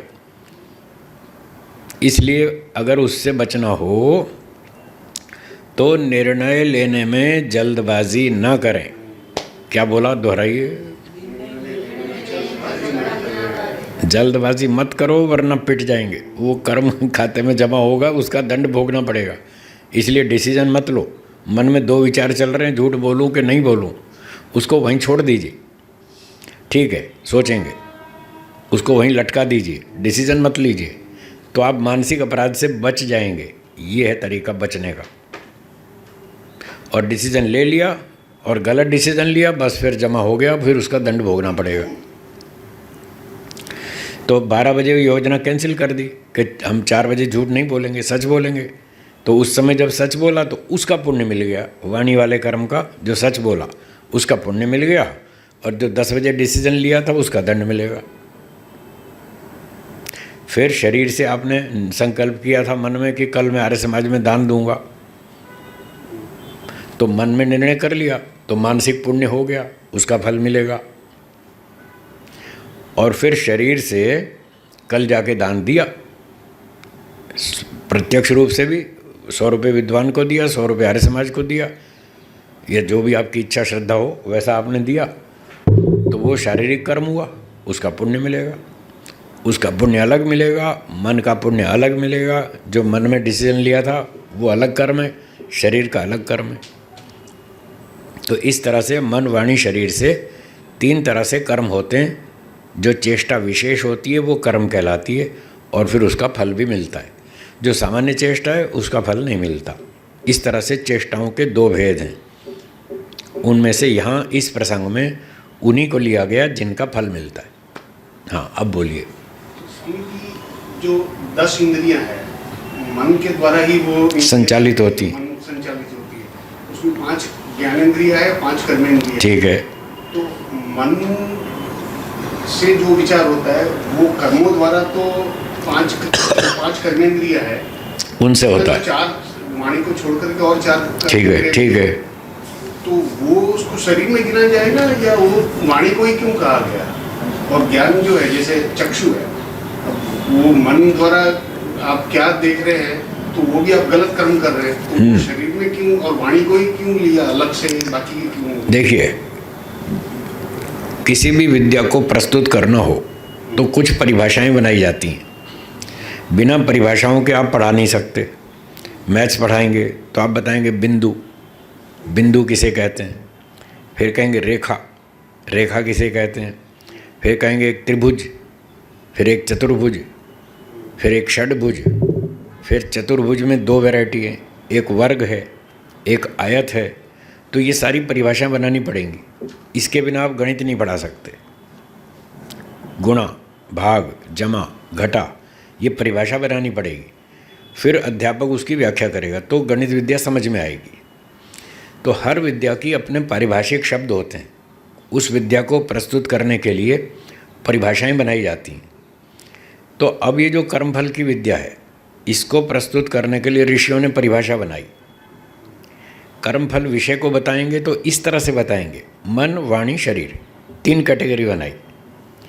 वो एक अलग प्रसंग है सांख्य दर्शन का कि ईश्वर ने बुद्धि बनाई, अहंकार बनाया, मन बनाया, इंद्रियां बनाई, ज्ञानेंद्रियां बनाई, कर्मेंद्रियां बनाई। वो अलग चीज़ है, वो अलग दृष्टि से उसको समझ लेंगे। जब कर्मफल को समझेंगे तो ऋषियों ने कहा इस भाषा में समझो कि मन से हम सारा दिन डिसीजन लेते रहते हैं। तो जो मानसिक तक सीमित है, मन तक सीमित है डिसीजन लेना, ये अच्छा करूँगा, ये घोटाला करूँगा, ये नहीं करूँगा, ये गलत है, ये सही है। तो इस तरह से जो मन का एक बहुत बड़ा क्षेत्र हो जाता है, तो उसको एक कैटेगरी अलग बना दी, मानसिक कर्म। फिर सुबह से रात तक हम बोलते ही रहते हैं, बहुत सारा बोलते हैं। लोग विचार नहीं करते, जब विचार करें तो पता चलेगा 10 मिनट भी चुप नहीं रहते, हम सारा दिन बोलते ही रहते हैं। जो भी सामने आता है बोलना शुरू कर देते हैं। 1-2 घंटा भी मौन पालन नहीं करते, सारा दिन सुबह से रात तक बोलते ही रहते हैं। तो बोलने का भी बहुत सारा एक बंडल होता है, कर्मों का ढेर सारा। तो उसकी एक अलग कैटेगरी बना दी, वाणी के कर्म और बाकी शरीर के कर्म। फिर आप ज्ञानेंद्रियों से करो चाहे कर्मेंद्रियों से करो, वो सारा शरीर के अंतर्गत गिन लिया। शरीर से दान दे रहे हैं, यज्ञ कर रहे हैं, सेवा कर रहे हैं, धक्का मुक्की कर रहे हैं, मारपीट कर रहे हैं, तो वो सारे को इकट्ठा करके एक वर्ग में शरीर के नाम से गिन लिया। ऐसा विभाजन है, ठीक है। तो अब ये बात चल रही थी कि मन, वाणी, शरीर से 3 तरह से आत्मा कर्म करता है। अब 3 भेद बताए उसके, शुभ, अशुभ और मिश्रित। ये 3 तरह के कर्म हैं। तो शुभ कर्म वो हैं जिनमें अपना भी सुख बढ़े और दूसरों का भी। क्या बोला, दोहराइए। हाँ, जिन क्रियाओं से हमारा भी सुख बढ़ता है, दूसरे का भी बढ़ता है, सबका सुख बढ़ता है, वो शुभ कर्म। यज्ञ करना, इससे हमको भी फायदा है और समाज को भी, दूसरों को भी। तो यज्ञ करना शुभ कर्म। दान देना, इससे हमें भी सुख मिलता है, हमारा भी पुण्य मिलता है और दूसरे को भी लाभ होता है। दोनों को लाभ होता है, इसलिए ये पुण्य कर्म शुभ कर्म, शुभ कर्म का ही नाम पुण्य कर्म है, एक ही बात है। एक व्यक्ति ने पूछा कि जी दान देंगे, मान लो 200 रुपये दान कर दिया तो हमारे तो पैसे घट गए 200 रुपये दान कर दिए तो हमारे तो पैसे घट गए, काम पुण्य काम बढ़ गया, हमारा सुख कहाँ बढ़ गया, उल्टा भी 200 का कमी आ गई तो मैंने कहा अच्छा, किसान अगर खेत में 1 बोरी बीज ना डाले तो उसको 50 बोरी फसल मिलेगी? तो वो जो 1 बोरी इन्वेस्टमेंट कर रहा है वो बेकार में जाएगा क्या? लॉस हो रहा है क्या? घाटा हो रहा है कि फ़ायदा हो रहा है? मोटे तौर पर दिख रहा है 1 बोरी गई उसकी, पर वो 1 बोरी 50 बोरी पैदा करेगी, तो वो फ़ायदा ही है। तो जो खेत में किसान बीज डाल रहा है वो पुण्य का काम है, अच्छा काम है, लाभकारी है, उसमें फ़ायदा है, नुकसान नहीं है। वो एक तरह का इन्वेस्टमेंट है, वो पूंजी लगा रहा है। तो ऐसे ही 200 रुपये दान किए, 500 रुपये दान किए, तो वो तो आप बीज बो रहे हैं, उसका कई गुना आगे मिलेगा, इसलिए घाटा नहीं है, अपना भी फ़ायदा ही है। वो हमारा भी पुण्य है, उससे हमारा सुख बढ़ेगा। वो फल अभी नहीं मिलेगा, आगे चलकर मिलेगा। जैसे किसान ने आज गेहूं का बीज डाला तो 4-5 महीने बाद फसल मिलेगी, तो फायदे का है ना, थोड़ी देर में मिलेगी, जब समय आएगा तब मिलेगी। समय पर फल मिलेगा, समय की प्रतीक्षा करनी पड़ेगी। लोग आजकल बहुत उतावले हैं, बहुत उतावल करते हैं। देखो साहब, इतने दिन हो गए, 30 साल हो गए देश की सेवा कर रहे हैं, कुछ भी नहीं फल मिला, वो चिल्लाने लगते हैं। मुझे देश की सेवा करते हुए 30 साल हो गए, कोई इनाम नहीं मिला, कोई सम्मान नहीं मिला, कोई पुरस्कार नहीं मिला, ऐसे लोग चिल्लाते हैं। और ये नहीं कहते मैं 30 साल से घोटाला कर रहा हूँ, अब तक दंड क्यों नहीं मिला ये कोई नहीं कहता मैं 30 साल से गड़बड़ कर रहा हूँ, झूठ बोलता हूँ, चोरी करता हूँ, हेरा फेरी करता हूँ, लोगों को मूर्ख बनाता हूँ, मुझे अब तक दंड क्यों नहीं मिला, ये कोई नहीं कहता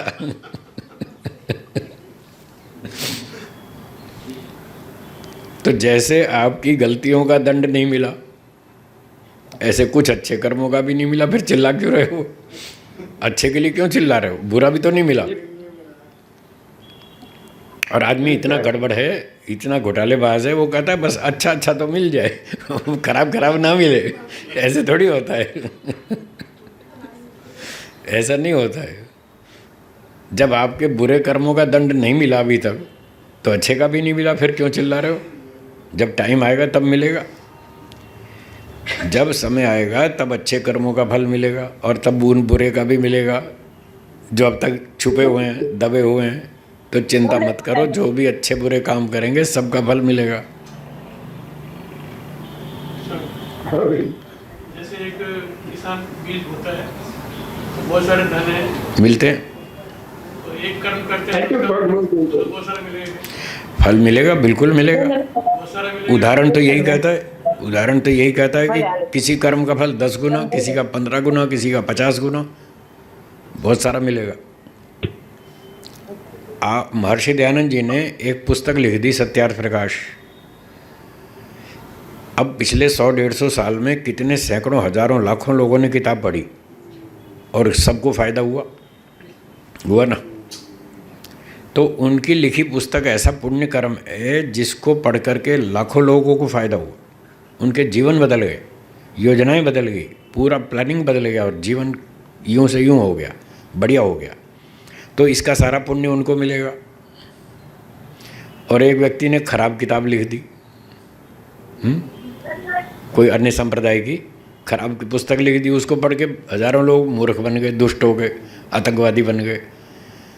तो जब वो खराब पुस्तक लिखेगा और उससे खराब प्रेरणा मिलेगी और लोगों का जीवन बिगड़ेगा, इसका पाप उसको लगेगा, उसका दंड भोगना पड़ेगा। तो बताओ, वो किसान की तरह हो गया ना, सैकड़ों गुना, हजारों गुना हो गया, देर तक मिलेगा। किसी कर्म का फल कितना मिलेगा, किसी का कितना मिलेगा, वो कर्म पे भी आधारित है।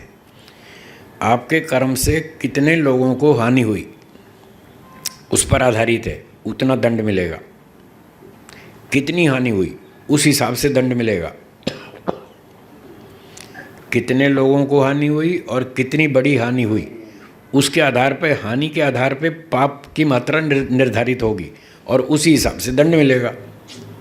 और आपके सेवा से, परोपकार से, पुण्य कर्म करने से दूसरों को कितना लाभ हुआ, कितने लोगों को लाभ हुआ, उस पर आधारित है आपको कितना फल मिलेगा। तो जैसे महर्षि दयानंद जी की पुस्तक है, ये अच्छी पुस्तक है, और दूसरी खराब पुस्तक आप जानते ही हैं, बोलने की आवश्यकता नहीं है। तो उन किताबों को पढ़ पढ़ के जिनका दिमाग खराब हो रहा है, तो उसको उसका लेखक को दंड मिलेगा। तो इस तरह से कई गुना फल मिलेगा, अच्छे का भी बुरे का भी, दोनों का कई गुना फल मिलेगा। इसलिए सावधान, सोच समझ के काम करो। लोग कर्म का मूल्य समझते ही नहीं, बस अंधाधुंध चले जा रहे हैं। ना कोई, वो क्या सोचते हैं, ना कोई देखता है, ना कोई हिसाब रखता, ना कोई फल देने वाला, जो मन में आए सो करो। और हम इतने चालाक हैं, इतने बुद्धिमान हैं, चतुर हैं, दूसरों की आंख में धूल झोंक के घोटाला करते रहेंगे, किसी को पता ही नहीं चलेगा। छुप छुप के करते रहेंगे, चोरी से करते रहेंगे, किसी को पता ही नहीं चलेगा। ठीक है, भगवान ने आपको बुद्धि दी है, आप कुछ चालाकी कर लेंगे, दूसरे को नहीं भी पता चलेगा, पर वो कोई हमारा राजा थोड़ी है, वो कोई हमारा अंतिम न्यायाधीश नहीं है। माता पिता, गुरु, आचार्य, राजा, पड़ोसी, सरकार, पंचायत, ये कोई हमारा अंतिम न्यायाधीश नहीं है। इनको पता ना चले तो कोई फर्क नहीं पड़ता, ईश्वर को तो पता चलेगा जो हम कर रहे हैं। मन में क्या सोचते हैं सरकार नहीं जानती, पर ईश्वर तो जानता है। और ईश्वर ने कानून भी बता रखा है, मन में बुरा मत सोचो, अहिंसा का पालन करो, किसी से राग द्वेष मत करो। तो वो तो मन के कर्मों को भी पकड़ेगा। उसका कानून सरकार से ज़्यादा सख्त है, बहुत विस्तृत है। वो मन के प्रत्येक कर्म को नोट करता है हर समय, उनका सबका हिसाब रखता है, और समय आने पर उसका फल देगा। इतनी गंभीरता से हमको इस विषय को समझना चाहिए। ये कर्म करना मजाक नहीं है, बस अंधाधुंध चल रहे हैं लोग, उसी ऊपर सारा टिका हुआ है, कर्म के ऊपर। इसलिए इस विषय को बहुत गंभीरता से समझना चाहिए, वर्षों तक चिंतन मनन करना चाहिए।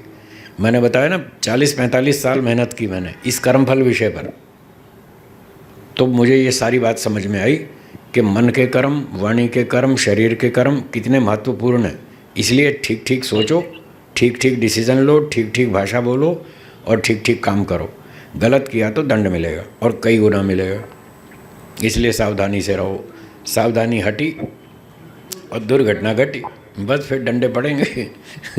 कोई बात पूछनी हो तो बोलिए। जितना कर्म उतना फल। हाँ, जितना कर्म उतना फल का मतलब ये है, 1 महीना नौकरी करेंगे तो 1 महीने का वेतन, 10 महीने का नहीं। उसका तात्पर्य ये है, उसका तात्पर्य ये है 10 महीने काम करेंगे तो 10 महीने का वेतन, 10 साल काम किया तो 10 साल का वेतन, जितना कर्म उतना फल। इसका तात्पर्य ये है। वो बात अलग है कि 1 बोरी गेहूँ डालेंगे बीज तो 50 बोरी फल मिलेगा, वो अलग चीज़ है। वो तो फिर उसका सिस्टम है कि भाई कितना बीज बोया और उसकी कितना गुना हो करके मिलेगा। तो अगर ये बात यहाँ लागू करना चाहें, जितना कर्म उतना फल, तो इस बात को ऐसे देखेंगे, 1 बोरी डाली गेहूँ बीज तो 50 बोरी फसल मिलेगी, 2 बोरी डाली तो 100 बोरी मिलेगी, 5 बोरी डाली तो उस हिसाब से, तो जितना कर्म उतना फल। उसको यहाँ ऐसे लागू करेंगे, उसको उतने हिसाब से मल्टीप्लाई कर देंगे, ये तात्पर्य है। हाँ बोलिए। इन्होंने यहाँ रेस किया हुआ है। हाँ बोलिए। सुनीता जी को आप कह सकते हैं, बाद में प्रहलाद जी और दीपा जी। सुनीता जी प्रश्न बोलिए। सुनीता जी। नमस्ते स्वामी जी। नमस्ते जी। स्वामी जी, अभी आप बात कर रहे थे कि जैसे किसी ने फैक्ट्री लगाई, आप परोपकार कर्मों की बात कर रहे थे, वो तो कमर्शियल प्रोडक्शन के लिए या बिजनेस के लिए काम कर रहे हैं, ठीक है, तो उसको हम परोपकार की श्रेणी में कैसे ले सकते हैं? वो परोपकार भी है और स्वार्थ भी है, दोनों हैं। हाँ जी, वो वही ये वो जो प्रोडक्शन करते हैं, वो हज़ारों लोगों तक वो प्रोडक्शन पहुंचाते हैं, देश के हज़ारों लाखों लोगों तक पहुंचाते हैं। तो लाखों लोगों को फ़ायदा हुआ या नहीं? भले ही उसने अपना प्रॉफिट कमा लिया, ये ठीक है।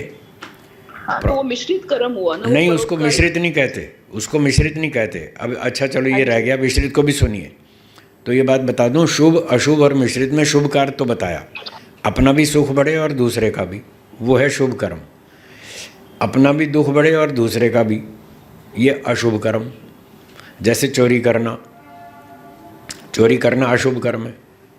जिसकी चोरी की उस बेचारे को रोना पड़ेगा, मेरा सामान चोरी हो गया, वो दुखी होता रहेगा, और हमको आगे दंड देगा ईश्वर, तो हमारा भी दुख बढ़ा। सरकार दे या ना दे, ईश्वर तो देगा ही। तो चोरी करने से दूसरे को तो नुकसान तत्काल हुआ, हमको बाद में दंड मिलेगा, तो दोनों का दुख बढ़ा।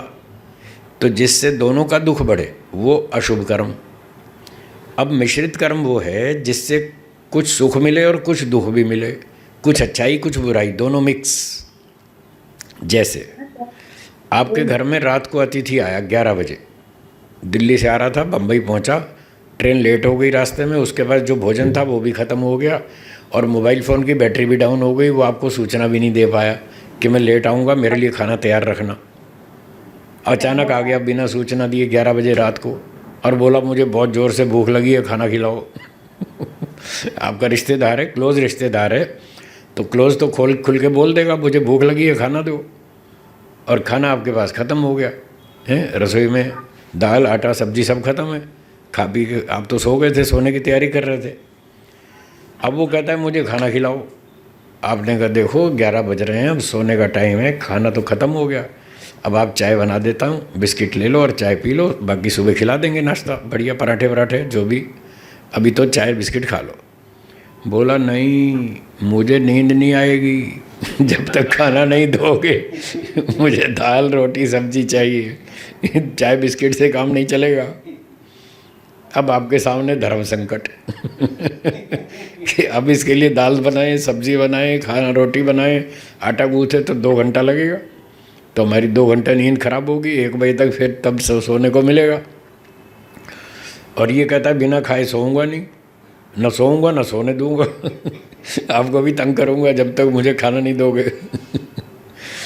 तो अब जब आप उसको खाना बनाकर खिलाएंगे नए सिरे से, तो मन में तो दुखी होंगे, ये कैसे अजीब लोग हैं, चले आते हैं रात को मुंह उठा के 11 बजे, बताते भी नहीं। पहले मैसेज देते तो हम कुछ बचा के रखते या कुछ ज़्यादा बना के रखते, अब आकर कह रहे हैं कि रात के 11 बजे खाना बनाओ। बहुत बेकार लोग हैं। तो मन में आप दुखी होंगे और कुड़ते कुड़ते परेशान होते होते रोटियां बनाएंगे और खिलाएंगे। अब इसका नाम है मिश्रित कर्म। आपने खाना बनाया खिलाया, ये तो अच्छी बात है। अतिथि आया दूर से, थका थका आया, फिर भूख भी ज़ोर से लगी थी, तो ऐसे व्यक्ति को रात को आपने 11-12 बजे खाना बनाकर नए सिरे से फिर खिलाया, तो ये जो खिलाया और उसको शांति मिली और वह ठीक से सो गया, ये तो है पुण्य, अच्छी बात। पर जो मन में दुखी होकर गालियां दे देकर खाना खिलाया ये बुराई का अंश है। तो इस तरह अच्छाई बुराई जब दोनों मिक्स होती हैं, इसका नाम मिश्रित कर्म है। अब एक फैक्ट्री वाले ने 10 लाख वस्तु बनाई क्वांटिटी में और दूर दूर तक वो पहुंचाई, उसने अपना प्रॉफिट कमाया, वस्तु बहुत अच्छी थी। मान लो कुछ कपड़े बनाए, हौजरी के कपड़े बनाए और सबको कपड़े पहनाए, दूर दूर तक पहुंचाया, तो बताओ उसको तो उसका भी सुख बढ़ा, पैसा मिला और प्रजा को भी लाभ हुआ, उनको कपड़े मिल गए शरीर ढकने के लिए, ठंड से बचने के लिए। तो इसको मिश्रित कर्म नहीं कहेंगे। मिश्रित कर्म कहेंगे जब उसमें झूठ छल कपट चोरी बेईमानी हो, तब मिश्रित होगा। उसने ईमानदारी से पैसे प्राप्त किए, न्याय से पैसे प्राप्त किए और अच्छी वस्तु बनाई और प्रजा का सुख बढ़ाया, तो इसको मिश्रित कर्म नहीं कहेंगे। सुनीता जी समझ में आया? हाँ जी स्वामी जी, एक प्रश्न और है अगर समय हो तो। समय अभी कल पूछिएगा, समय कम है। 2 लोग और भी हैं लाइन में। दो कौन है? प्रहलाद भाई जी बोलिए। प्रहलाद भाई ठाकर बोलिए। नमस्ते गुरु जी। हाँ नमस्ते जी। आपने उदाहरण दिया सत्यार्थ प्रकाश का, स्वामी जी को पुस्तक का, और उनको पुण्य मिलेगा, अच्छा पुस्तक लिखा। लेकिन मेरा प्रश्न ये है कि इनके चले जाने के बाद आत्मा को पुण्य कैसे, कहाँ पहुंचेगा? क्या कह रहे? फिर से कहिए। जीवात्मा तो मोक्ष में चला गया इनका। हाँ, तो हाँ ठीक है। या दूसरा जन्म हुआ, पता नहीं हमें। ठीक है। तो उस वक्त भी उनको जो पुण्य कर्म है उसका लाभ कैसे मिलेगा? ऐसे मिलेगा कि वो जीवात्मा शरीर छोड़ के चला गया, वो आत्मा कौन था, किसने किया था, इस बात को आप और मैं नहीं जानते, ईश्वर तो जानता है ना। जिसने सत्यार्थ प्रकाश लिखी और वो मोक्ष में चला गया, ईश्वर तो जानता है ना किसने लिखी थी। तो ईश्वर को तो पूरा हिसाब मालूम है और ईश्वर देख रहा है कितने लोगों को लाभ हो रहा है इससे। तो ईश्वर लाभ उठाने वालों को भी जानता है और जिसने पुस्तक लिखी थी उसको भी जानता है। इसलिए उसकी रॉयल्टी, मोटी भाषा में आजकल बोलते हैं रॉयल्टी, तो उसकी रॉयल्टी मिलेगी कि नहीं मिलेगी? इसलिए उसकी सारा पुण्य इकट्ठा करके उस आत्मा को ईश्वर दे देगा। हम नहीं जानेंगे, कोई बात नहीं, ईश्वर ज़रूर जानेगा, और वही राजा है, वही न्याय व्यवस्थापक है, वो दे देगा फल। इस तरह से होगा। ठीक है जी जी जी, धन्यवाद जी, धन्यवाद। सहदेव जी। सहदेव, हाँ सहदेव जी बोलिए, आपका प्रश्न। नमस्ते जी स्वामी जी। नमस्ते जी। जी मेरी थोड़ा ये टॉपिक से अलग है जी, शंका थोड़ी सी। क्या विषय है, बोलिए। स्वामी दयानंद जी के विषय में है जी मेरे। हाँ बोलिए बोलिए बोलिए। आज जी वो जी क्या, मैंने भजनों में सुना है कि स्वामी दयानंद जी बोल रहे हैं, वो भजनों उपदेशक बोल रहे हैं कि स्वामी दयानंद ने बोला था राजा को, राजा होके एक शेर पुत्र हो गया कुतिया का, वो ये कुतिया पे मरते, ये वचन जी स्वामी दयानंद जी ने बोले थे या ये झूठ है? तो इस तरह के शब्द वैसे तो इतिहास की बात है, इतिहास की बातों का पूरा पता नहीं चलता, बोला कि नहीं बोला, ये तो फिर सुनी सुनाई बातें होती हैं। कभी कभी ऐसा भी होता है कि वो बात बोली हो, ऐसा भी हो सकता है।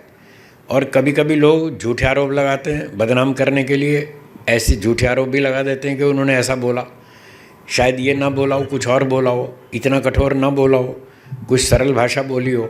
और लोगों ने जो दुष्ट होते हैं वो झूठे आरोप लगाते रहते हैं, संप्रदाय वाले दूसरे, तो वो ऐसे बात फैला देते हैं कि स्वामी दयानंद जी ने ऐसी कठोर भाषा बोली। तो ये इतिहास का पता नहीं चलता। और मान लो ऐसा बोला भी, मान लो चलो बोला, हाँ जी, तो भी उनको ये बात बोलने का अधिकार है। अधिकारी व्यक्ति बोल सकता है, सब नहीं बोल सकते। एक चपरासी ऑफिसर को डांट सकता है क्या? ना जी, नहीं डांट सकता। लेकिन एक ऑफिसर अपने से छोटे कर्मचारी को डांट सकता है। हाँ डांट सकता है जी। तो राजा बड़ा होता है या सन्यासी बड़ा होता है? सन्यासी जी। तो स्वामी दयानंद सन्यासी थे, और जिस राजा को डांट लगाई वो राजा उनसे छोटा था।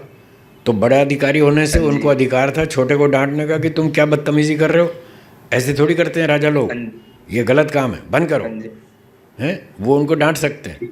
तो उन्होंने डांट भी दिया हो, ये हो सकता है, और डांट दिया तो डांट दिया, वो ठीक था, उनका अधिकार था।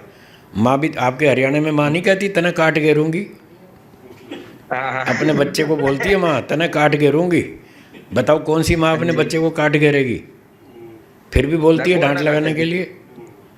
तो इस प्रकार से जो बड़े अधिकारी होते हैं वो अपने से छोटे लोगों को डांट सकते हैं।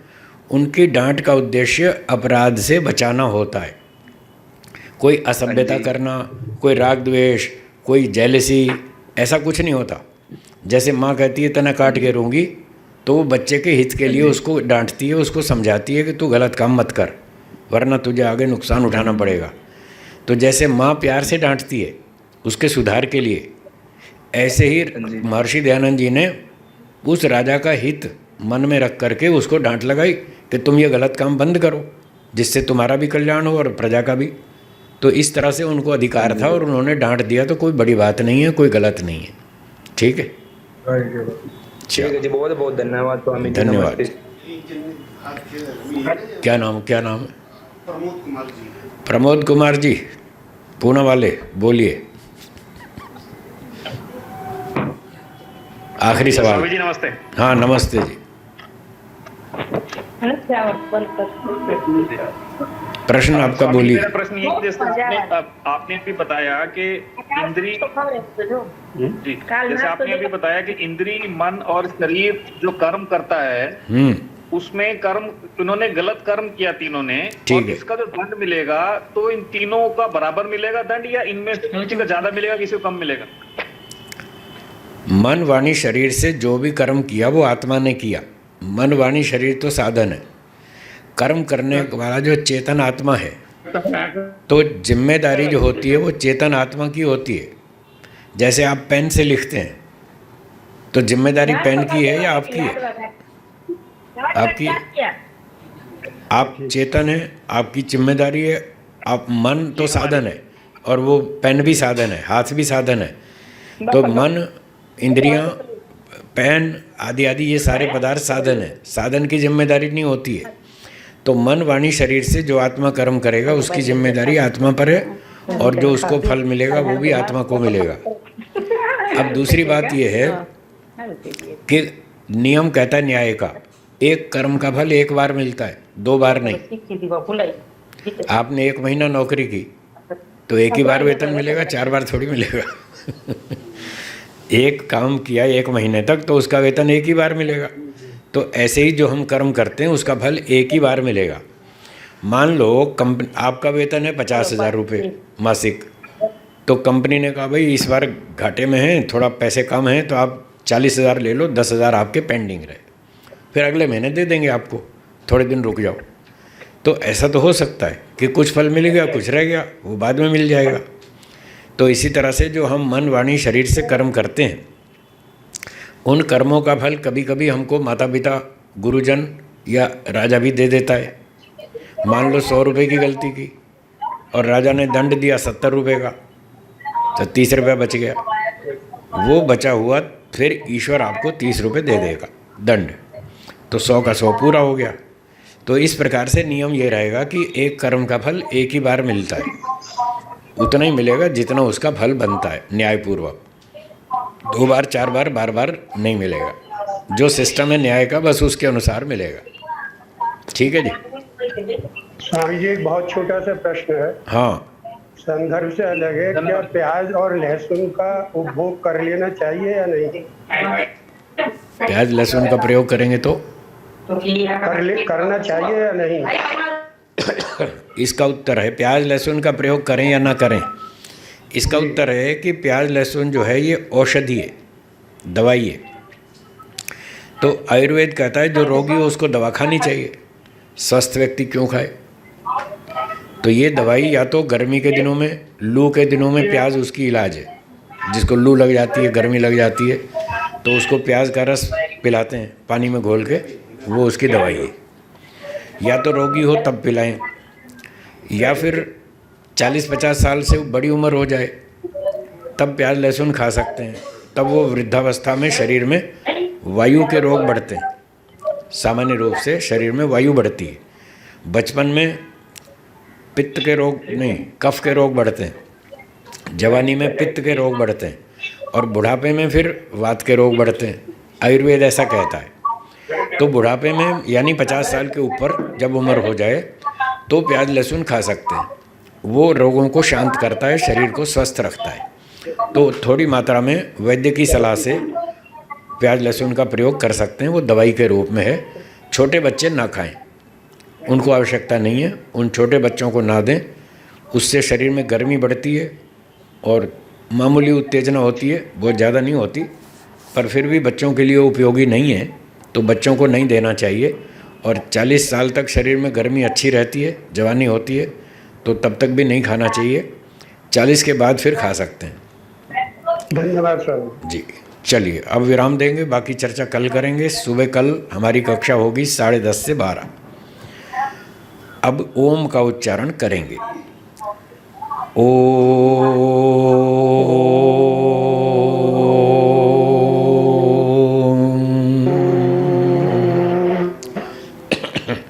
बोलिए सर्वेभ्यो नमः। सबको सादर नमस्ते जी। सबको सादर नमस्ते। धन्यवाद, धन्यवाद।